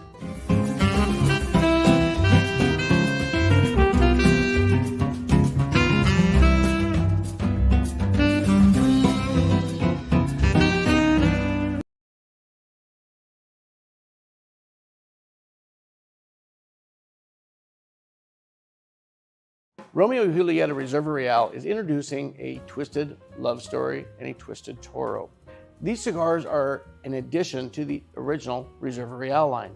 What we've done is added a 2-wrapper combination, looking like a barber pole or a Dos Capas. Now the wrappers that they're using is an Ecuadorian and a Connecticut shade, giving it that wonderful hinted flavor notes of cream with a little bit of woodiness added to it. But the nice thing it does to it also is adds great depth into the flavor. The binder and the filler are still the same, using a Nicaraguan binder and a Dominican and Nicaraguan fillers. So you still get that wonderful array of what you know as a Reserva Real, but you've added some depth into it. Now the Twisted Love Story and the Twisted Toro are the only 2 sizes that'll be available in this line. This is a cigar that's iconic to the Reserva Real name, but giving it its just due in something that's fun and innovative. With that, go out and enjoy your own Twisted Love Story. Good evening, everybody. Honest Abe here from Smoke Inn headquarters in Boynton Beach, Florida. Kudos to you, Steve, for making one hell of a stick. Well, they actually don't know that the stick's any good at it yet. Now, we're back. Are we back now? Yeah, we're back. I muted the screen here. Oh, there you go. Oh, We're hello. back. All right, we need to know if you can hear us. Not live, on the screen. Yeah, we had a little technical difficulty again, so we were working on it. They're like, how long is this commercial break? I hear it. You're good. We have audio. We have audio? Yeah, we're good. I'm eating. Good audio. Good Look audio. at this. All right, good. All these guys. Yes, audio is working. Is Evan done? Evan. Evan! Thank you. Come on, camera. Come on, sit down real quick before we get Freddie on. Evan Darnell, Secretary of State. Secretary of State, ladies and Secretary gentlemen. of State. Creator of the Red Meat Lovers Club. Yes. Catered lunch. Thank you so much. You're welcome. Everything looked delicious. I only had a couple seconds to shovel a couple squares of pizza down my mouth. And 3 hot dogs. I only have one question. I didn't get a hot dog yet. I'm going to get it. Yeah, I got to get a hot dog. But I have a question. Yes, sir. What the fuck's the salad doing? What's up with the salad, bro? That was an integrity test, and everyone has passed. It has not been touched. All right, thank God. Danny boy got the salad. I once auctioned off someone donated a exercise bike, and it was like a $6,000 exercise bike. Oh. I couldn't sell it for $500, and everyone in the room passed the integrity test. I was like, this is something that we should never Right? auction. Oh my and God. I still have that exercise bike untouched. Are you using it? No. So the food was bought by Windy City Pizza in Delray Beach. Yes. Delish. Yes. I've been there. I love that place, so I was very excited. Thank you so much to the fine folks over there. And let me just say real quick, I'm so proud of this 500th episode. The people in this room really have become close friends, even though it's virtual close friends. Those are just as good, and I'm very proud of you, and I'm very proud of the partnership that you helped me create with our cigar, with Steve, and it's truly a unique experience in my life, and I thank you for that. And without you... Did you ever think that your logo was going to be on a brand selling all over the country? No, and I couldn't be more proud. The partnership, I just had Battleship Beef last week, and just hanging out with Steve, it was just really a partnership that was meant to be. He truly understands what we do, and his quality is off the charts, and I'm so proud of that. So, and I only have one person to thank, and that's Abe.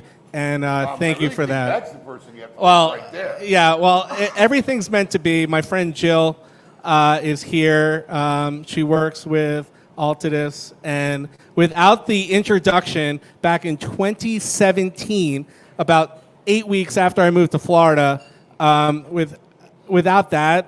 And like literally 1 month before the Great Smoke. 1 month before, and I didn't know. Walked in my office. I'm like, okay, dude, yeah. What do you need? Yeah, I gotta go. Hurry up, tell me your story.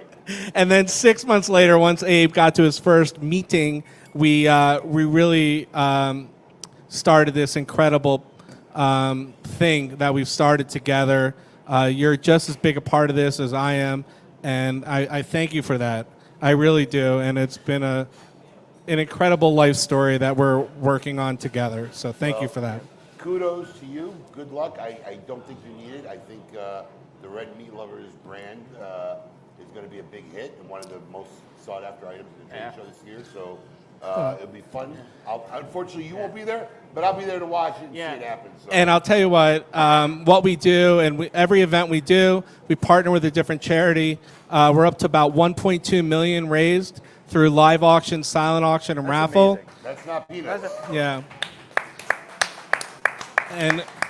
And we both know that the cigar community is so giving, The best. and it's just really a great partnership that we've started, and raising money for charities has really become a life's mission. And thank you for that. Thank you for lunch. Thank you. Thank You're you. welcome. Yeah. And I'm excited to hear about Fred. Secretary of State. Thank you, man. Our next Go off the guest. cell. Where is he? I don't see him. Somebody. You're not there. Yeah. Oh, there he is. Our next guest is someone who's no stranger to KMA Talk Radio.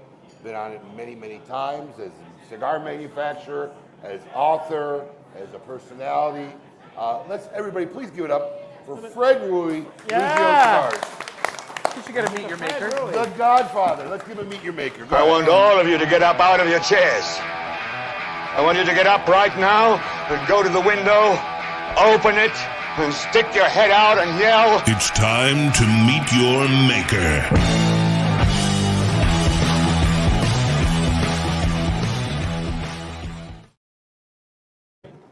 Fred Rewey. Yeah. I don't know how you follow Rafael, but I'm like totally stealing this box idea that I noticed he There did you go. this.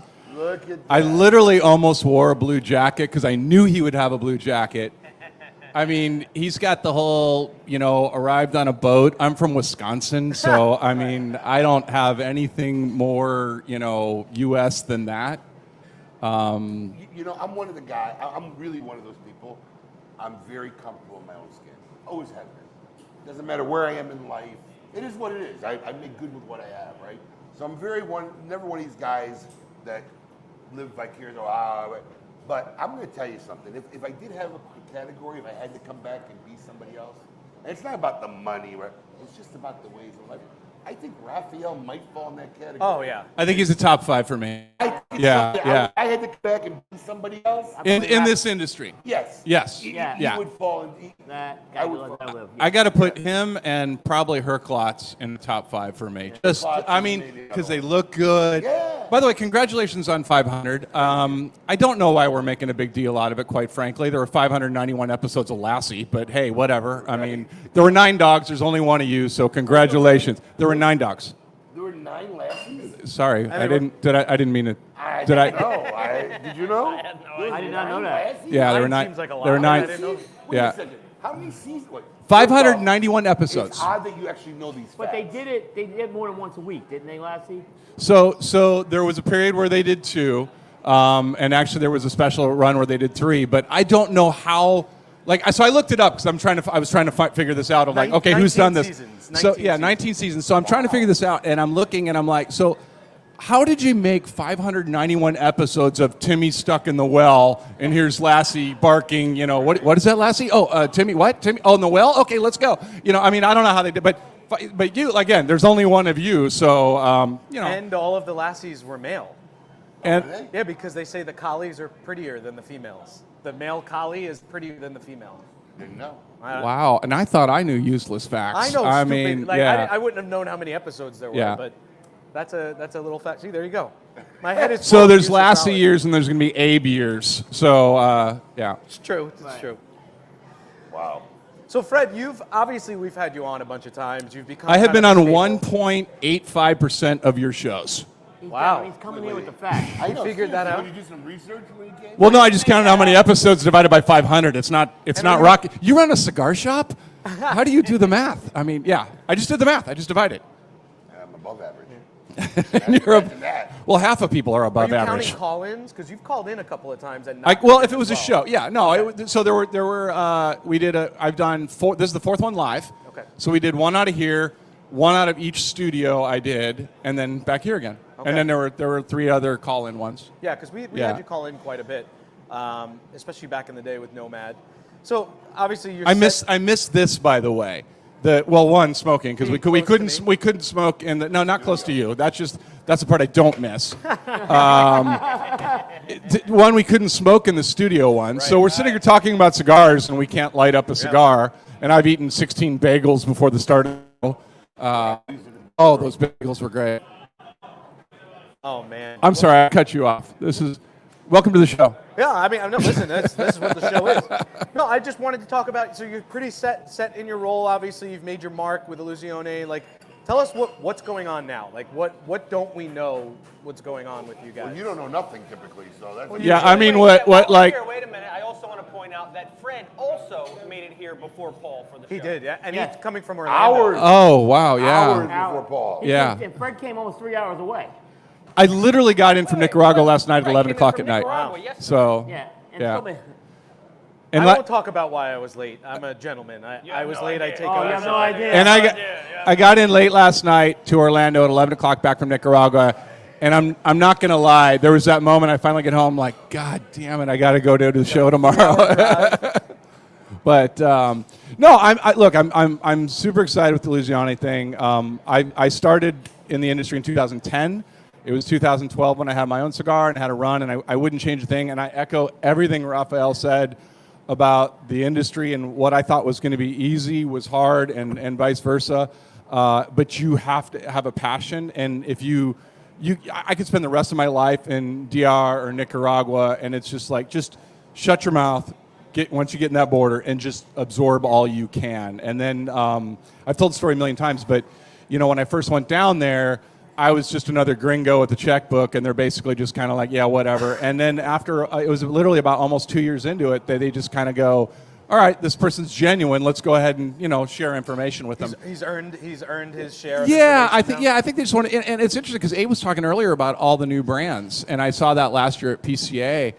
And I'm walking down that aisle, that aisle that just had tons. I'm like, I don't recognize any of these. I was so shocked. And I was talking to another manufacturer because obviously they look where everybody's at.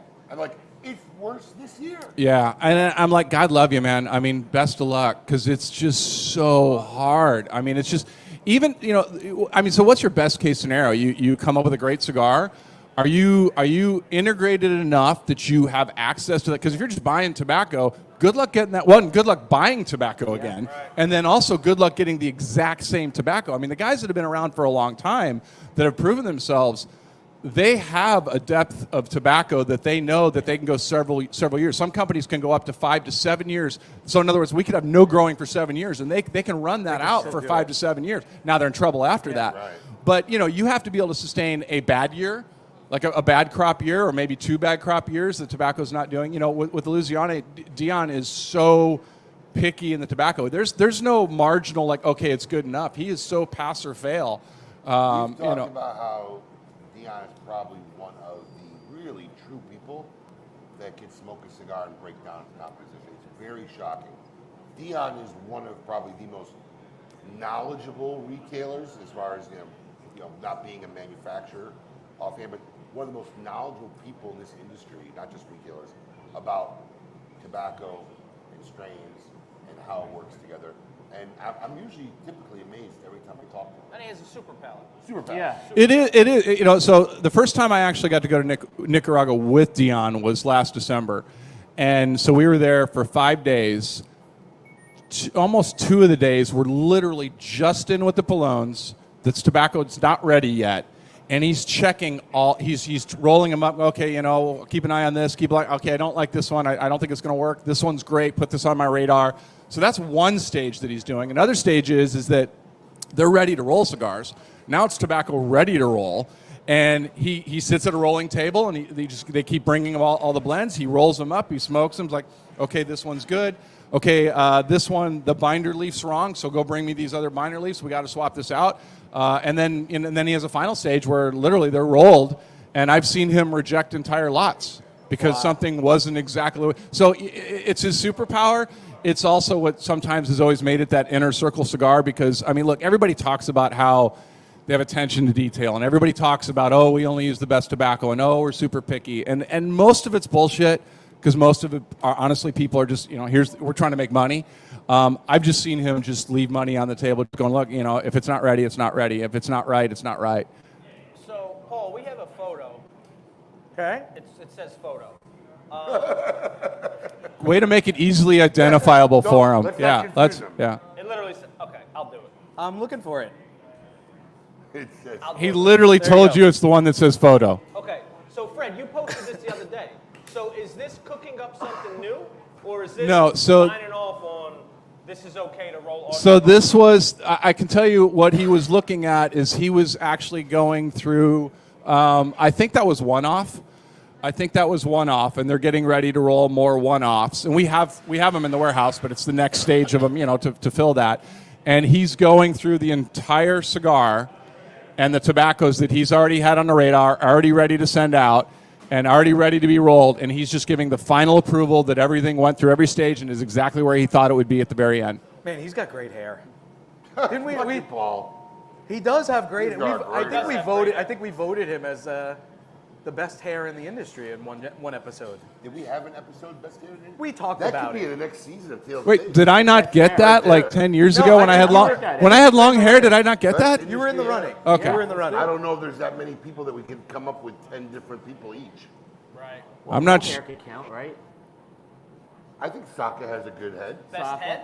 I mean, Yeah, I was going to say, I don't think you can come up with 10 people that have hair, but okay. Well, I mean... Fred could be. I mean, I remember Fred had a little bit of a longer Fred's head on. slide. Yeah. Fred used to have very romance novel book hair. Yeah, Fabio hair. Fabio hair. You've let it slide a little bit. You know what? Look, I miss part. It's too hot. It ruins your hair. The humidity's horrible. I mean, no. It's honestly, it's one of those things that looks great, and when you take that photo, and then you walk outside, and it's all over the place. And so I started around the house. I would put it in a man bun when I'm around the house, and I go to get mail, and my wife's like, "You are not walking out of the house with a man bun." And I'm like, "Seriously?" She's like, "I'm just kidding. You are not getting the mail with a man bun." And I'm like, "Okay." Wow. So another burning question I'm sure everybody has. Is there going to be a sequel to the Bacon book? I don't know, man. I barely got that one through. I mean, it's not like a good idea when I started writing. I got halfway through, and I'm like, no one gives a shit my take on stuff like that. And then, so I grinded through and got the second half. And if I do a second one, I already got the title, which is No One Cares What You Had for Lunch. So, because all the food posts and, nothing in the works. No, I have not. You say that, but I'm going to tell you something. Somebody who makes food posts. Great reading. But typically, I make food posts about food I cook, not necessarily like where I go eat. Yeah. Unless it's something really epic, right? Those posts get a lot of play. They do. I remember, and it's always been that. I've always done that. And I remember someone very big in the industry in 2013 came to me and said, "Hey, man, I want to give you some advice." And it was a big name, so of course I'm going to listen. And he's like, "You do a lot of posts that are just really stupid stuff." And I'm like, "Yeah." And he's like, "You need more of you smoking your cigar or something like that." And I thought about it, but it was a conscious decision. One, everybody, like, I'm smoking my cigar. It's the best. I got it. You like your cigar, okay? And sure, you can work those in. But I wanted something. I'd walk into a shop and go, "Dude, I saw your post last week. I wanted your cigar. You wanted the human about one of your cigars." I'm like, "Okay. I think this is better than me posting going, 'Hey, this is the best one.'" And I will post cigar ones occasionally, but it's just a lot of fun. It's my outlet. And I don't do same thing. I don't do politics. Anytime I border on politics, it's like 4 threads before it just goes completely sideways. And you're like, "Really? I was posting marshmallow peeps. How the hell did you get here?" How did we get there? Yeah. Literally, my goal if I'm making a post that doesn't have a purpose, my goal is either make somebody laugh or make somebody smile, right? Or be happy about a situation, right? I'm sharing either a pretty cool, happy moment in life or something funny like a text conversation with Paul. Right. That's always... It's great. Now, after yesterday, that's like the 4th text conversation that you've posted. I'm going to have to... You want to It's Snapchat only. Snapchat. Audio. Snapchat. You can't help yourself. You can't help yourself. Oh, man. So I had a question on that post, by the way. You said the BMW was... after your first He son. got rid of it after his first child. But he got a Mercedes. No, he said son. No, child. Son, I only have two. I have two children. Oh, My so first I son, thought there was a picked up. daughter that like you didn't care about, and No, you're like, no. oh yeah, I'll still keep her. Yeah, the BMW is fine. I thought that. Okay, all He right. got rid of the BMW, but he has a Mercedes. Just keep that It's in my mind. That's my wife's car, and I have a. Well, because Honda. you were bumped from that. Is what- No, I wasn't bumped. She had a See, nice car you were before. definitely bumped. No, you were so bumped. I think it's so cute that you don't know you were bumped. I mean, it's just so I still cute. paid for it. I mean, Yeah, see, of course. That's how getting bumped works. It doesn't mean you don't pay for it. Right. But I think it's a testament, because I used to think it was me. I said, am I being too hard on Paul? Right? But when you see Coop doing it, right, you know that this is just an effect of knowing him, right? It's not Right, me. right. Right? This is what he brings upon us. That is really the equivalent of the kid that didn't get picked on and picked out in kickball. Yeah, yeah. The kid that's on the sideline that has crutches picking on the other kid. I mean that's about as low. Yeah, that's low. I love it, man. Happy. Giving us a lot of entertainment throughout these 500 episodes. Evan Darnell said it best, and it could be probably the most truest statement. I mean, He's a cultural hero. You don't agree with that statement? You're asking me? I think that you. I think Evan Darnell and I are in very similar situations, but Well, he admits it. He knows. Yeah. Right now, as far as his wife knows, he's in Publix. Okay. Getting milk. There Where's is Evan Darnell. there is Are you at Publix? Publix. Yes. It's right- What do you have to come home with? I could send somebody across the street. It's right across the Right street. now to get it for you when you go home. There you go. there is Robert, right up your alley. there is literally no scenario that I would have you in a sense saying I'm like Evan Darnell. I mean there is You don't see the resemblance? oh The totally. we look so much The alike. physique alone. They both have T-shirts. Paul is the spitting resemblance of Evan's left thigh. I'm not saying It's like that oh, yeah. Schwarzenegger movie Twins with Danny DeVito. Left thigh, that's about Paul. Step DeMatteo. Brothers. Step He's Schwarzenegger. You're Danny DeVito in Twins. Yeah. Literally. I'm all right with that. I love Danny You can DeVito. relate to that character. Yeah, absolutely. Yeah. Listen, Paul is without a doubt an integral part of the dynamic and personality of the show. Always has been. And I think the show, how many episodes have you been on, I was trying to figure it out because when I started, I wasn't necessarily on air. Right, you were a producer. But I still chimed in once in a while from the booth. His chime-ins were so good, I just finally said, there you was need to a- get yeah. on the other side It of was the glass. somewhere early 200s. It was the point when you started going to those daddy classes. That's when it all started. Oh, You yeah. were behind the glass. Yeah. You The started daddy what was that? Diaper daycare or something? Like Daddy, Whatever. what was it? I forget. It was like Daddy Boot Camp. Yeah, Daddy Boot Camp. Can anybody in the audience imagine if their father went to Daddy Boot Camp? This is a different generation, man. Really? What's changed? We didn't go. You're an adult and you have a kid. Listen. Did it do any good? No. I didn't go. Remember, It I got told you I didn't go it got because the canceled. dads didn't show up. Oh, right, it got canceled. Right, the guys with the balls said, screw this, I'm not going. Paul showed up alone. No, the guys with the kids didn't show up, but the guys without the kids. But the whole point was to have kids in there, and the dads go through stuff with you. But they did it on Father's Day or so. I don't remember what it was. So you just didn't want anything to do with your kids. I got it. Okay. Yeah, basically. I got it. I had never. I'm the youngest child. I had never changed a diaper. I'd never even held a baby younger than a year old. I'm pretty confident that no man, pretty much, very seldom, I never went. ever changed a diaper before they had their own kid. I never changed one. I still didn't. My first diaper was when my When son you was change born. Yeah, it's just weird. Wait, what? The neighbor's diaper? Right, whose Hey, diaper? Bob, do you mind if I come over Well, I and had- change your kid's diaper I today? had nephews, so I could have tried on them, I guess. Okay, wait, Paul, was it your own diaper? Was it Yeah, like I an tried it adult? myself. Yeah, I okay, tried it all right, myself. okay. Like I said, look at the entertainment value. And a nephew. I've never changed Right? a diaper. Like, it's not my job. I know it's not your job. What if you're watching As the them? uncle, it's way The point we're trying to make outside is of the scope you of my were in no fucking work. different position than every man that pretty much I came wanted to be before you. educated. I want to be prepared. I'm a very You're not prepared prepared for the individual. show, but you want to be educated I'm how to very, change a diaper? very prepared individual. Oh my God. 500 episode, and we started out with technical difficulties. You've not got your shit together yet? I mean, seriously.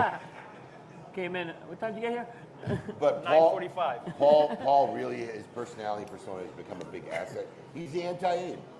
I am the He's anti-Abe, the I guess. anti-Abe. Yeah. He's everything I'm not, so it works out great. But funny enough, we agree on a lot more. Sure we do. Otherwise, we wouldn't be friends. Yeah, especially off the air, we agree. But yeah, I mean, I'm definitely the antagonist for sure. But that's a tribute to this, like we were saying with Rafael, that's a tribute to this community that we're a part of, in all honesty. Because even before I got involved with you guys, I enjoyed going to a cigar shop and just sitting down and talking to random people. I would do it in Manhattan. I would do it on Long Island. Like, Well, it's a lot different for you now. It is different now, actually. Yeah. Well, because I know I know a little bit more about what I'm smoking. I'm not just picking something that looks pretty off the shelf. That's one. Well, no, but let's face it. Now you're actually somebody in the industry. You went from being a guy smoking a cigar. I don't know if I would. You're say kind of a in big the deal now. I mean, I you wouldn't know. go that far. You know. But no, you are. I don't consider myself in the industry, but I consider myself in the know of the industry. No, you don't, but you are. Well, that's very nice of you. No, it's just a fact, bro. You've been on 300 episodes of KMA Radio every Saturday morning, relating and talking to people all over the world. You've now been the face of the virtual Great Smoke, broadcasting to tens of thousands of people. You're part of the industry. Yeah, I'm proud of it. I'm very proud. I know you are. It's been great. How else would we have gotten to meet? You know, I never would have been exposed to guys like Fred and Rafael and Jonathan Drew, and it's been an awesome ride for me. And Guy I love it. Fieri. Oh, you missed that show. I did not that's see right. Guy. I did not No, get. the I show- have met Guy. I'll be up. I'll I be have up met that Guy. one. But I did not get to do I'll that be up show. at 4 a.m. I'll be up at there. 4 a.m. No, I was in Saturday. Hawaii. I was in Hawaii. It was. Listen, no one questions of you. No one has a problem with you not being there at 4 a.m. when you're in Hawaii. I thought I it's would. the fact that you adamantly thought that you would be there. Right. I'm making fun of I you. woke up at about We 9:30, all but I knew wasn't it going was to an chime in. impossibility. Literally. We all knew. Literally. So Fred, Don't make this about me. So, Fred, big thing last year, trade show, repackaging. Yeah. A lot of people talked about it, some in favor, some didn't get it. Where are you guys at with that now? Is your So it's done. It's done. It's hitting the shelves now. The bigger thing really than the repackaging was the release of the Habano. So that became part. the original documents line? Yeah, so it became part of the original document. Now Coop can probably talk to it. He just smoked it. I don't speak in all the like cool acronyms of. Yeah, you know, boysenberries from the south part of the hill and all that stuff. I don't have that vernacular, but yeah. So that was the big thing, is that, you know, kind of tightening up that line. It was time for a little bit of refresh. I think really the line in the sand is that Illusione has always been a circle of friends cigar. When a rep walks in and you ask, you know, I mean, we had like 15 on CA's top 25 list or whatever it's been. The highest vertical rating, I think, was the Epernay. Upstars across all sizes in CA's history, I think. So, I mean, it's always been that kind of cigar geek cigar. Like, you know, if a rep walks in, he's probably got a couple in his little case and stuff like that. So it's always been. So our big thing last year, and going into last year, is it's kind of time to come out of the shadows. It not just be that if you know, you know. And so the repackaging gave it a different, fresher look, and then also standardizing the sizes. So instead of, you know, calling it an 888, which is Dion, what he was nicknamed for Churchill, it's called a Churchill, you know, and things like that. So it goes through the line. And you had the Habano the other day. Yeah, the Habano I thought was a big step for you guys. Because I don't think you had did you have another Habano in the line before then? No, and actually it was the step. So Dion's very, as we talked earlier, he's very tobacco specific. Yeah. So AJ had a Habano, a Nicaraguan Habano that Dion wanted. And that's why Dion went to AJ's factory to make that cigar, because he and it's largely based on what he already knows with the Corojo and stuff like that, but he wanted that Habano, and he wanted his expression of a Nicaraguan cigar. And I will say the one thing that, you know, guys that smoke a lot of AJ stuff, and I like a lot of AJ cigars, there's a signature. Every factory has a signature to their tobacco. I always tell cigar people that are starting out, you know, and they're paying attention to what they're smoking, pay attention to what factory it's out of, because they have a process, their tobacco. And so you can really get a lot of similarities with AJ's, and Dion's is very different. It's very different. You wouldn't peg it necessarily as automatically out of AJ's. That's not good or bad. That's just, it is what it is. Hey, to everyone in the audience, please, everybody in the audience, if you guys are talking, can you please keep it to a whisper? Please. It's kind of hard. It's kind of hard for us to hear when you guys are talking, so you just keep it to a whisper. Shut up. We are doing a live show. We appreciate it. Thank you. I was having trouble hearing you. No, so the Habano was a big deal, and then also the other big deal that was Singolari was always an annual blend. Dion did a different blend every year for Singolari, and what he did was he decided to create a core line out of it. So he took the blends that he liked the best and basically made it what is now the Singularity Origin. So the only thing that got the repackaging those original documents as of now. What's that? The only thing that got repackaged, redesigned, was the original documents. Yes, One-Off had a subtle change to it in the repackaging, but What about like the Singularity? it has not yet. But I suspect that he's probably going to work through the portfolio and kind of give now whether it's original documents was a significant refresh from the boxes we have there, significant. The other ones may be more subtle. So I don't think it's a secret to anybody, especially not people in this community, that Dion is not necessarily the guy that likes to be in the spotlight. Nope. I mean, what have we had him on the show? Have we had him on twice? Twice, maybe twice at most. Once in person, once over the phone. Yes. So is part of you going maybe, there? Maybe once virtual too, 3 times. Okay. Is part of you going there are you essentially the voice of Illusione, like the guy that's in front of everyone? I mean, probably a little bit more so, definitely more so than Dion, but we always we don't want it to be a guy. I mean, it's still the company first, and so you always kind of wrestle with it. The brand is the most important the part, brand is, and so you're always kind of wrestling with that because connection takes a person, but you want it to be the brand. Yeah. And so, but yes, I mean, so I've been on there since April last year. And I was very humbled by when the announcement came out, just so many comments of how it was great for him, how it was great for me, that it was a good pairing. And we had to figure out that working relationship. But Dion is meticulous and hands-on as he on the tobacco. He gives me a lot of latitude. I mean, he pretty much, we talk maybe once a week. Okay. We'll text more often, but he's pretty good about that. But yeah, it's more of, I'm trying to help get the message out there. When I have somebody that's a hardcore cigar smoker and they haven't had it, you've missed out. You really have. There's a reason this brand is this brand. There's a reason this brand could do so well for so long, since 2005, without repackaging, without any gimmicks, we don't do a lot of swag. Right. We don't do a lot of swag. We don't have T-shirts. We don't make it rain, lighters and cutters. Gave everybody a cigar. I just flew back from Nicaragua, so I just grabbed something out of the humidor. I didn't have a chance to grab anything out of the warehouse, so I grabbed some stuff out of the humidor for everybody to try. So it's always been the cigars first and foremost. Right. So I'm just somebody that can kind of get out there a little bit more, and his highest and best use of his time, quite frankly, is concentrating on the tobacco. So I don't know another guy that's down there every 6-8 weeks checking everything going through.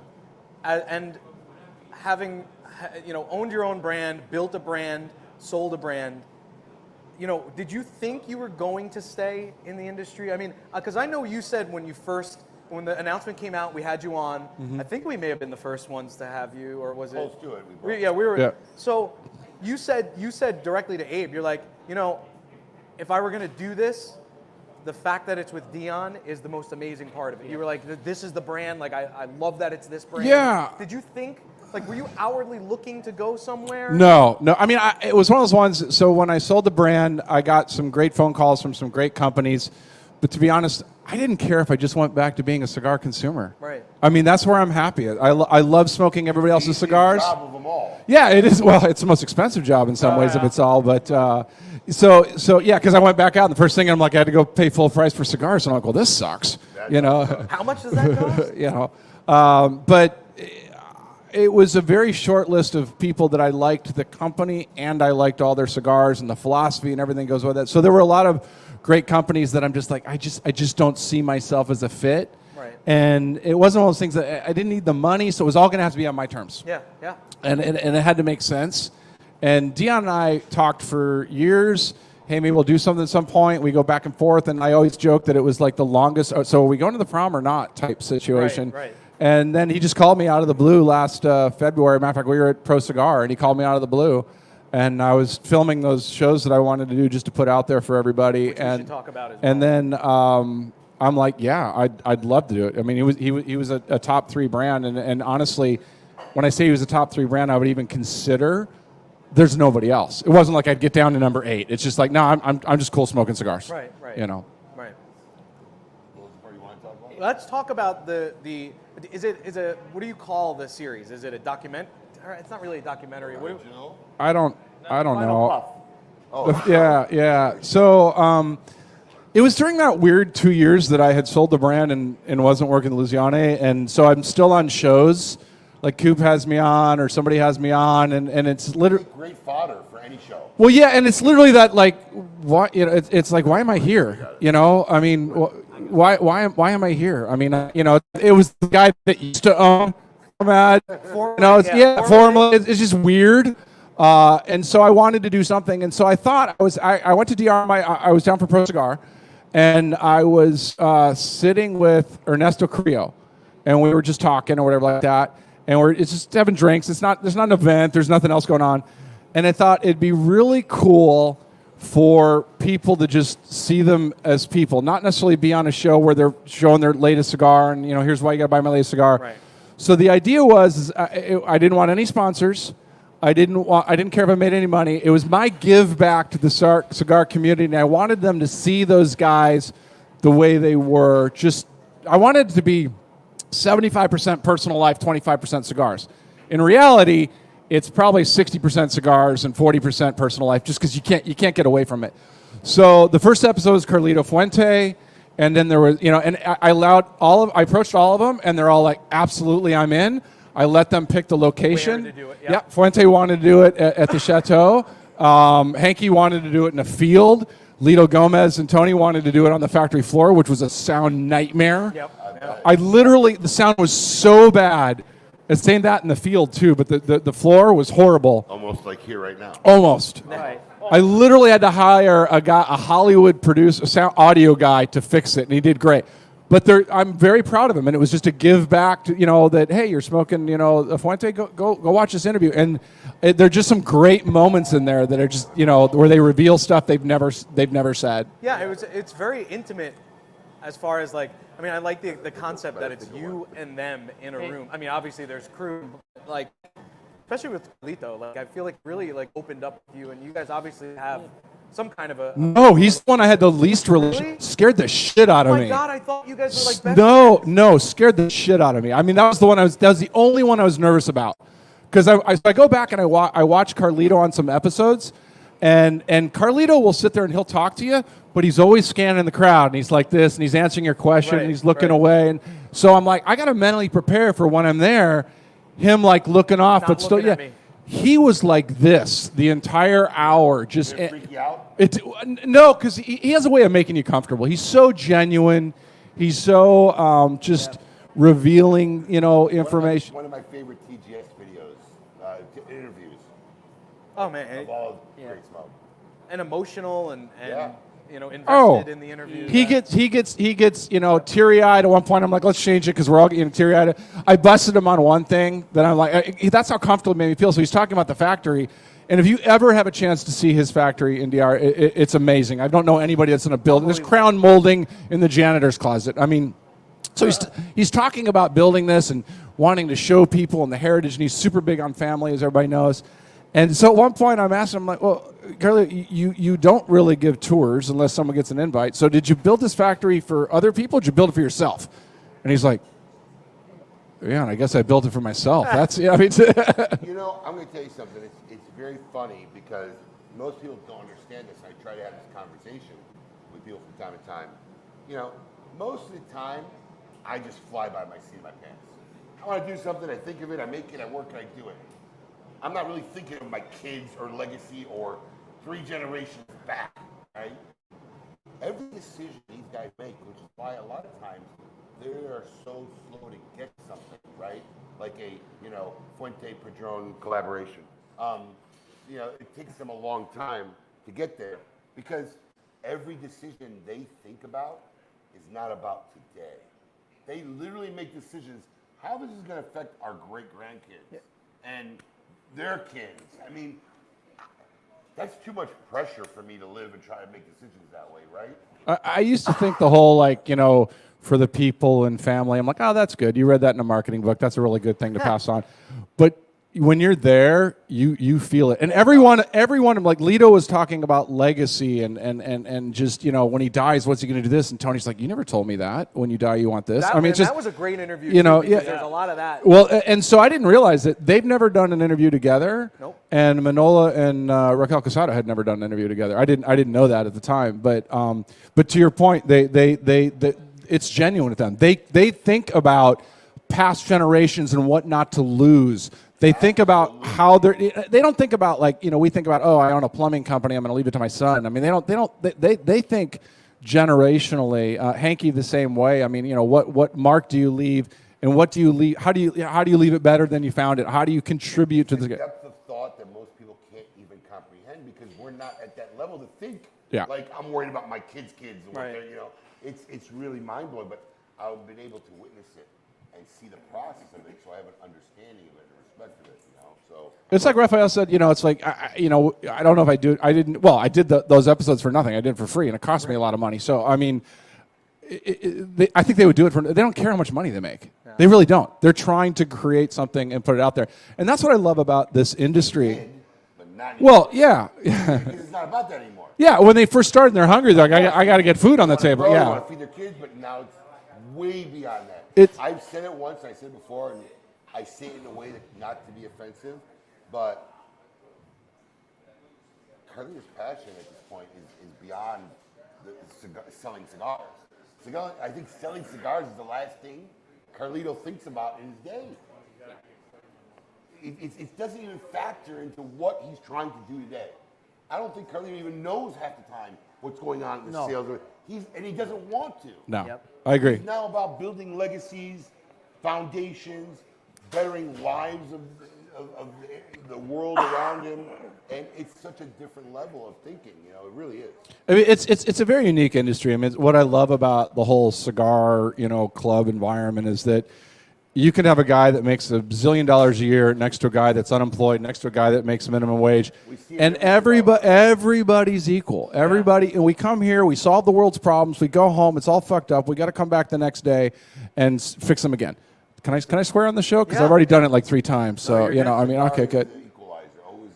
It is, yeah. Yeah, and so you have those people that do that, and again, I mean, just you got guys like Dion and some other guys that are that next generation of guys that still they're impassioned about that. It's not about the money; it's about what can I create, what am I putting out there. Right. All right, so we got some things coming up. We're going to close. We're going long, obviously, because of the technical difficulties, but we're going to do a scoop with Coop. We're going to give away another prize in the next few minutes here. And we're going to do a Would You Rather up ahead here coming up. And we have a phenomenal cake that we're going to bring out and celebrate all at the end of KMA Talk Radio. So at this point, we're going to go take it to Scoop. That's your Coop, Paul. I'm good. All right. To find out, what is the Scoop with Coop this week? Hey, yo, what's my theme music? The Scoop with Coop. Breaking industry news. Hear it first on KMA Talk Radio and cigar-coop.com.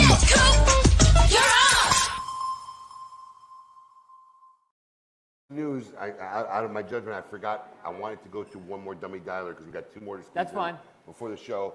So we're going to squeeze in a dummy dialer. I'll see if, can we just keep it quiet here because the TV doesn't play too loud? So we want people to enjoy this. And I'm going to see if I can remember what this... Cheeseburger.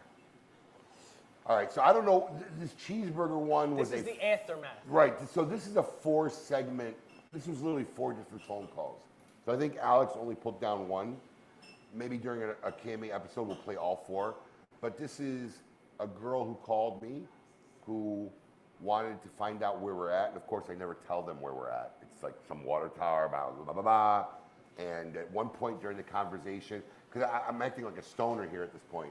So I've kind of made the agreement with this young lady that if she'll bring me a cheeseburger because I'm hungry, I'll hook her up with some of whatever the drugs she wanted. So this is actually funny. So at one point she can't find the place. She's calling back a 3rd time. I'm like, I don't know. My roommate drops me off in the morning. I don't know what the address is. Let me look through my cards. So I start looking through my cards. I give her. So as we had these conversations, I could determine where these people were calling from. So then I would get online and I would start looking at stuff in the area. So I actually sent this woman to the local police station. I gave her that address. No, you didn't. No, you didn't. This is not that one? That's not where you sent her. You sent somebody else to the police station. Oh. You sent her somewhere else. Oh, was that another guy sent to the police station? You sent her to a Baptist church. A Baptist church, okay. So, so she's been driving around with this Whopper and cheese in her car Oh my for like God. 2 hours, trying to get to us. And it's amazing what they won't give up, right? So I think at this point in the call, she's calling back and she's not talking to me at this point, right? She's talking to a manager. She's talking to a manager complaining about the situation of wasting 2 hours of her life with a Whopper Junior with Oh my cheese God. in her car, trying to find us, so she could buy drugs, basically, or synthetic drugs. So let's go ahead and play this one. Thank you for calling Smoke Inn. How may I help you? Yeah, I'm a little pissed off at your facility. What happened, ma'am? I'm a lot fucking pissed off. I drove all the way. I looked on the internet to find, and I know you probably disagree with smoking herbal potpourri, but I don't care. I'm a nurse, and all you can smoke is something legal, right? And so that's what I'm doing. And I looked on the internet for places that sell herbal potpourri, and the first place that came up was Smoke Inn, and in Bartlesville, Oklahoma. And so I drove 149 miles to this said Smoke Inn and ended up at a fucking Baptist church on Village Boulevard and called, and the guy had me stop and get a fucking cheeseburger for him, told me he was going to hook me up fat, blah, blah, blah, and I wasted like a half a tank of gas. I'm going to be late getting my son from school, all because of some douchebag at your store. And I'm going to file a formal complaint with the Better Business Bureau. And I have your address and your phone number and all of your credentials. Okay, and it's going down. I think the person that you would need to speak to is the owner. And I think the owner spoke to you. He just left a couple of minutes ago, but he'll be back. Well, that doesn't matter to me. I've already placed a complaint on the Better Business Bureau, and it's not good. So, and it's not going to look good for you to be advertising on the internet that you sell products that you don't actually sell. And you shouldn't be letting some fucking stupid moron answer your goddamn phone and get somebody wrong address. Ma'am, I'm sorry. That person does not work here.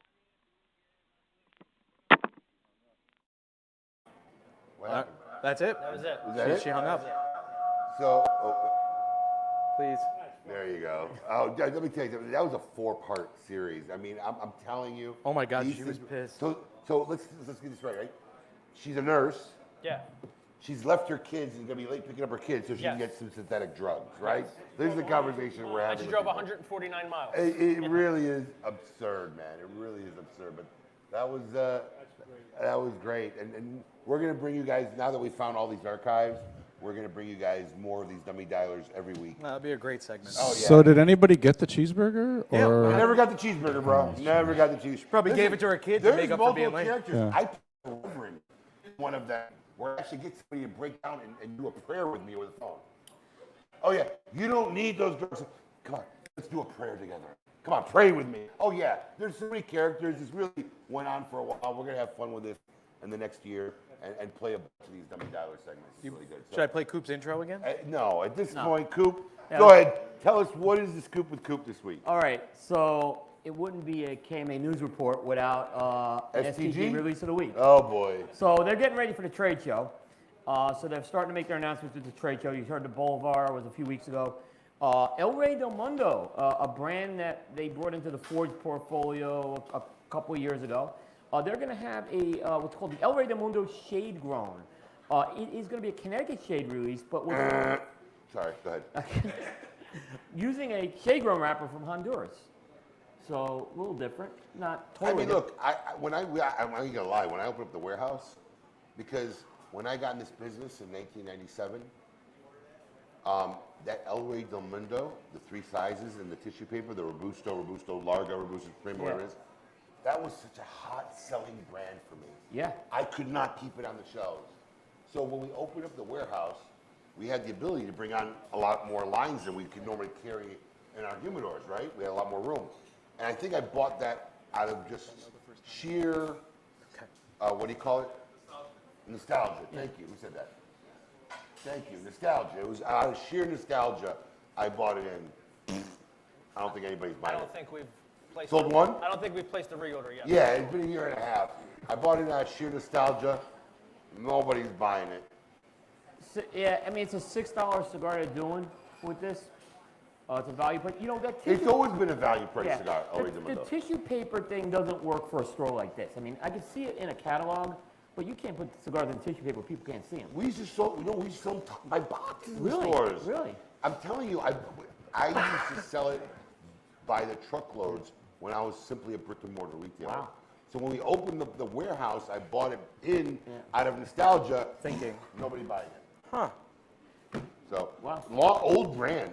In fact, Lou Rothman, I believe, owned the mark for it for many years. Yes, yeah. Lou Rothman had, and then they brought it into. It was through Santa Clara for a while. Then they brought it in now to Ford's because they needed some more brands. So listen, and when I say, I want everybody to understand, there's nothing wrong with cigars. Cigar's been around forever. It's a great cigar. It's just not moving in our warehouse. So we have it online if you want to check it out. El Rey del Mundo. There you go. What's next? All right, Osgener family cigars. Tim Osgener has a limited release coming at the trade show. It's a new installment of the Pi Synthesia release. It's called Pi Synthesia Red. So the idea is they're trying to pair a cigar with a color. Yes. Red is like a spicy, bold cigar, so that's what they're going for here. This concept came from Tim's father, who was like, he was doing artwork around the different colors. So Pi Synthesia, they're going to be doing this cigar with Ernesto Perez Carrillo. And Ernesto's, basically Tim's moved all his production over now to Ernesto. This is a limited edition release. It looks like it's going to be an annual limited edition with a different color. If you're really interested, it's a Sumatra wrapper with Nicaraguan binder and filler in a Toro size. Is the artwork his dad's artwork again? Yeah, so that artwork on the band, which I didn't get the artwork, unfortunately, because it wasn't distributed to us. Oh, so this isn't it? This is but just you his can logo. show it, yeah. That's just the logo of the company, yeah. Okay. I love to see, like, what would the color red taste like? But listen, on the flip side, the yellow, this Pie Yellow did very well for us, and I Very very much enjoyed that. Yeah, it was a good cigar. It was a good cigar. And that packaging was awesome. Yeah, I he was thought doing that that with looked great. Luciano, that cigar. Yes, yes. But so this one's going to be with Ernesto, and he's moved all the factory stuff over to Ernesto now. Sumatra? Sumatra. Which is kind of a theme. We're seeing some Sumatras this year. All right, next up. I think this will excite a lot of people, maybe. Feria Tego has a couple of timeless prestige. They have a timeless prestige line extension called the Especiale. So if you were waiting to have a Lancero size of the Feria Tego Prestige, you're going to have one. It's a little shorter Lancero, 6 1/4 by 38. I was a little surprised that they went Lancero. I got to be completely honest. Well, we know you're not a Lancero guy. It's that ghost size that everybody talks about but never really sells. I just was surprised because it doesn't seem like a size that, if you're trying to build a, I mean, I'm sure. It's made in small production. There are hardcore Lancero followers. Yes. But it's just not ever a prolific amount of sales. Now, Michael's done Lanceros on the Nat Sherman before. He had those 8-inch Lanceros. They were fantastic, though. I'll say that. I'm going to tell you something. That Lancero, Lonsdale, thick long, that's my size of preference. I kind of get the 46. Give me a second. Yeah. We're going to do a quick improvisation. Paul's going to play a video, and we're going to do a quick refresh so the sound works again. Oh, all right. So we are going to go to a quick break. What is going on? I don't know. It just clicks out. All right, we will go ahead with... Just play some. Here we go.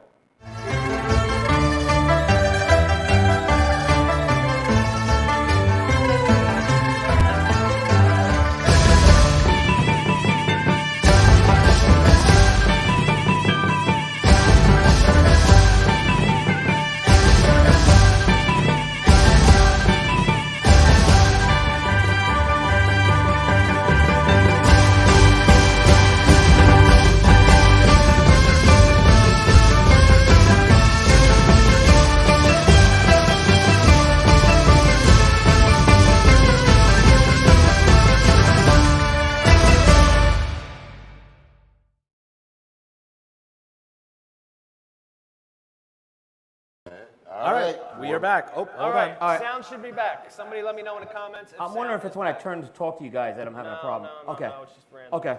Okay. All right, so let's move on. Casada has a PCA release. Every year at the PCA trade show, they bring in the Oktoberfest. So for the past 3 years, they've been doing a San Andreas Mexican-wrapped Oktoberfest, and they do different sizes. So they've been sticking with that San Andreas blend that they introduced a couple of years ago for the 10th anniversary of the Oktoberfest. But this year they're bringing back one size, which is kind of a cool size. It's called the Salomon Press. They've released this before as an event-only Oktoberfest cigar, so they're doing it again. If you look at the cigar on the far right, that is the Salomon Press. It kind of looks like a barbell. If you look at it, it's pressed in the middle. It's rounded at the edges. It's kind of I think it's their, as far as I know, they're the only people doing that particular shape there right now. So there'll be 3 sizes that are available to everybody. But if you go to a Casada Oktoberfest event, you can buy the Oktoberfest Salomon Press. So you can look for that at the PCA trade show this year, and they usually get those out in time for Oktoberfest. Speaking of Quesada, did you guys see the interview with Fred and Manuel? Yes. I know I've seen very few interviews with him, and I learned so much from that interview with him. Manny's never been a front guy. No. He's been around forever. I mean, my mentor, Sal Fontana, literally introduced me to him hands-on. He's been around forever. He's just never been a really front man. He was so great in that segment, though. He's probably one of the most engaging people. Like when he does an event, he blends with everybody. He just, yeah. I was outside doing, I think I was doing like Christmas decorations or something, and I had my AirPods in, and I had to just stop and put the phone down to watch it. Extremely down to earth. Yeah. He'll be sitting. He'll get here. He'll be 2 hours before the event starts and go, hey, you got a broom? And then he'll go grab the broom and start cleaning up and stuff like that.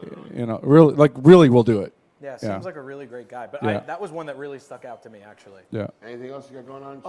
Last thing is there's a new foundation cigar that's coming out. I've heard a lot about this buzz already. Yep. So what's interesting, it's called a Matapa. It is named for, it's a brand that, it kind of honors a Nicaraguan poet named Ruben Dario. And you'll see his image on there. What's kind of unique about this cigar is it's a Sumatra. So we've seen Sumatra as a bit of a theme.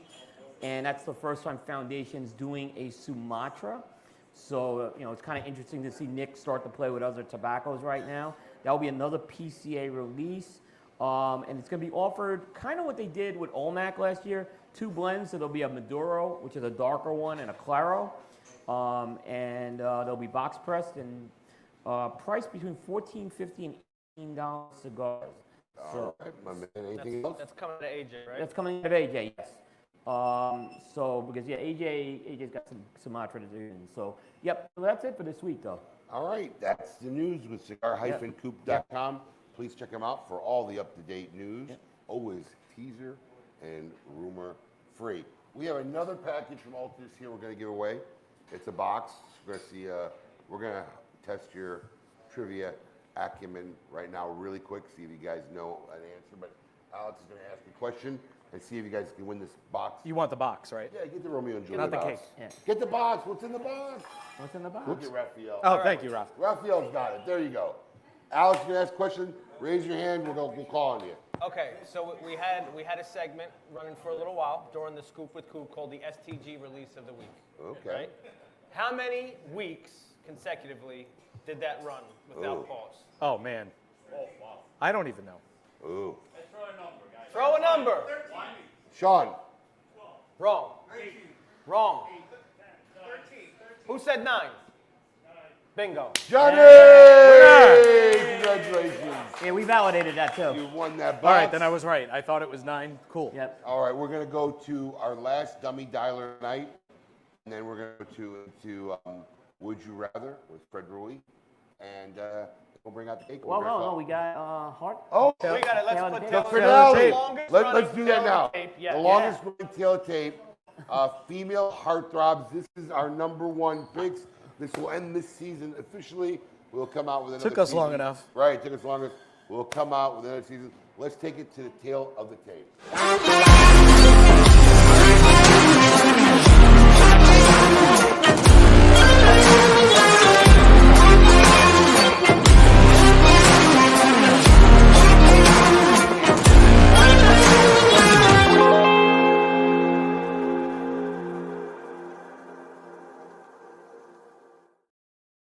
Here we go. Tail of the tape was season 6, right? Season. I lost track. Might be. I think it's 6. Yeah, season 6. This is our number 1 pick of female heartthrobs.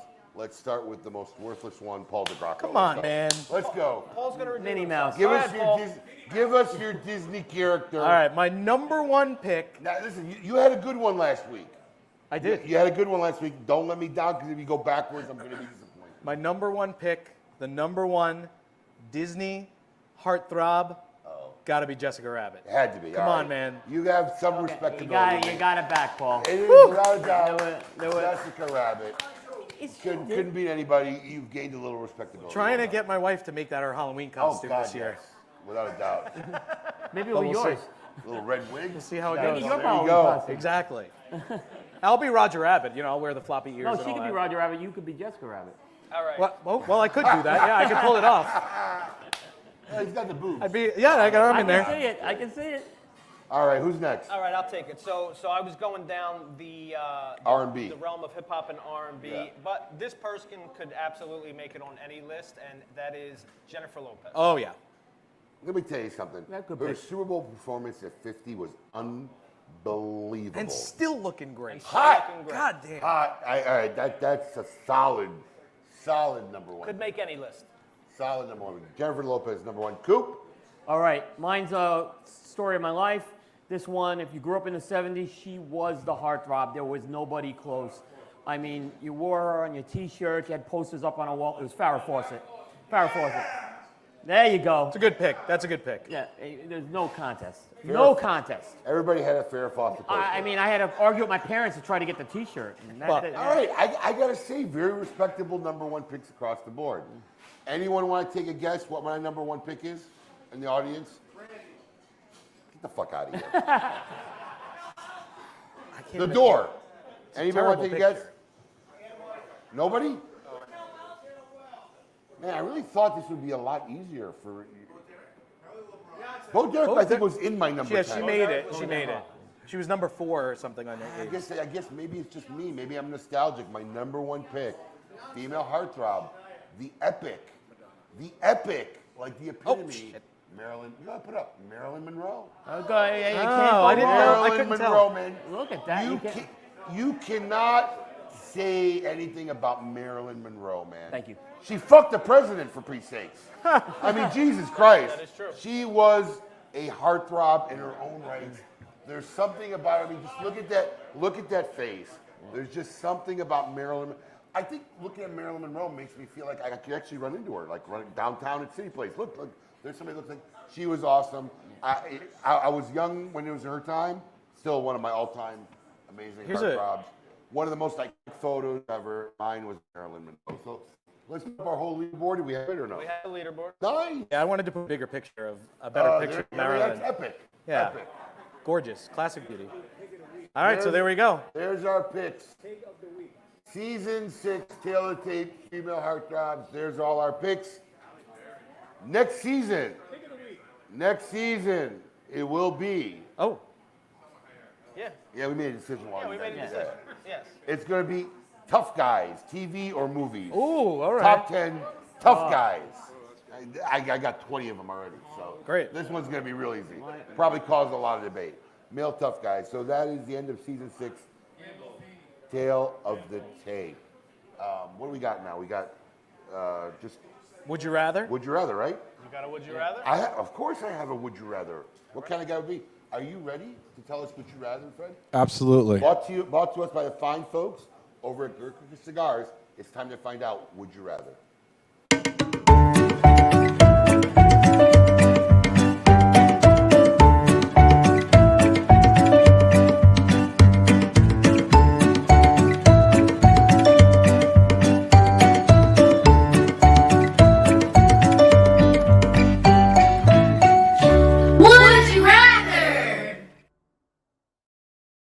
That's my 4 kids doing the audio bite at the end of that.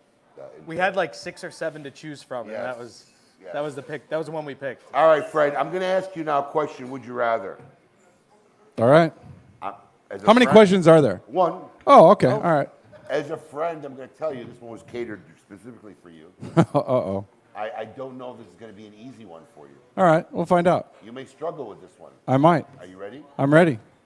Would you rather, Fred Rewey, live a life without cigars or without bacon? I knew that was coming. Oh man. Wow. Because we all know Fred Rewey is the bacon meister. This show sucks. Oh. Fred, my friend. Look, I want you to really think about this.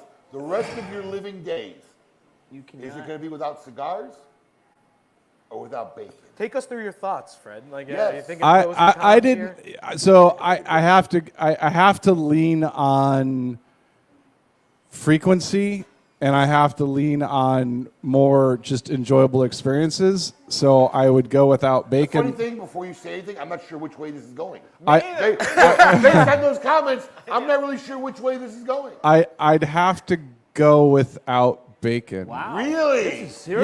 Yeah. Wow. I mean, probably live a longer life I without really bacon. thought you came to that way quicker. I thought you would have to struggle a little bit more. no. I mean, look. I mean, I'm going to be honest with you. I don't think I can make that call. yeah. I think it's better with bacon.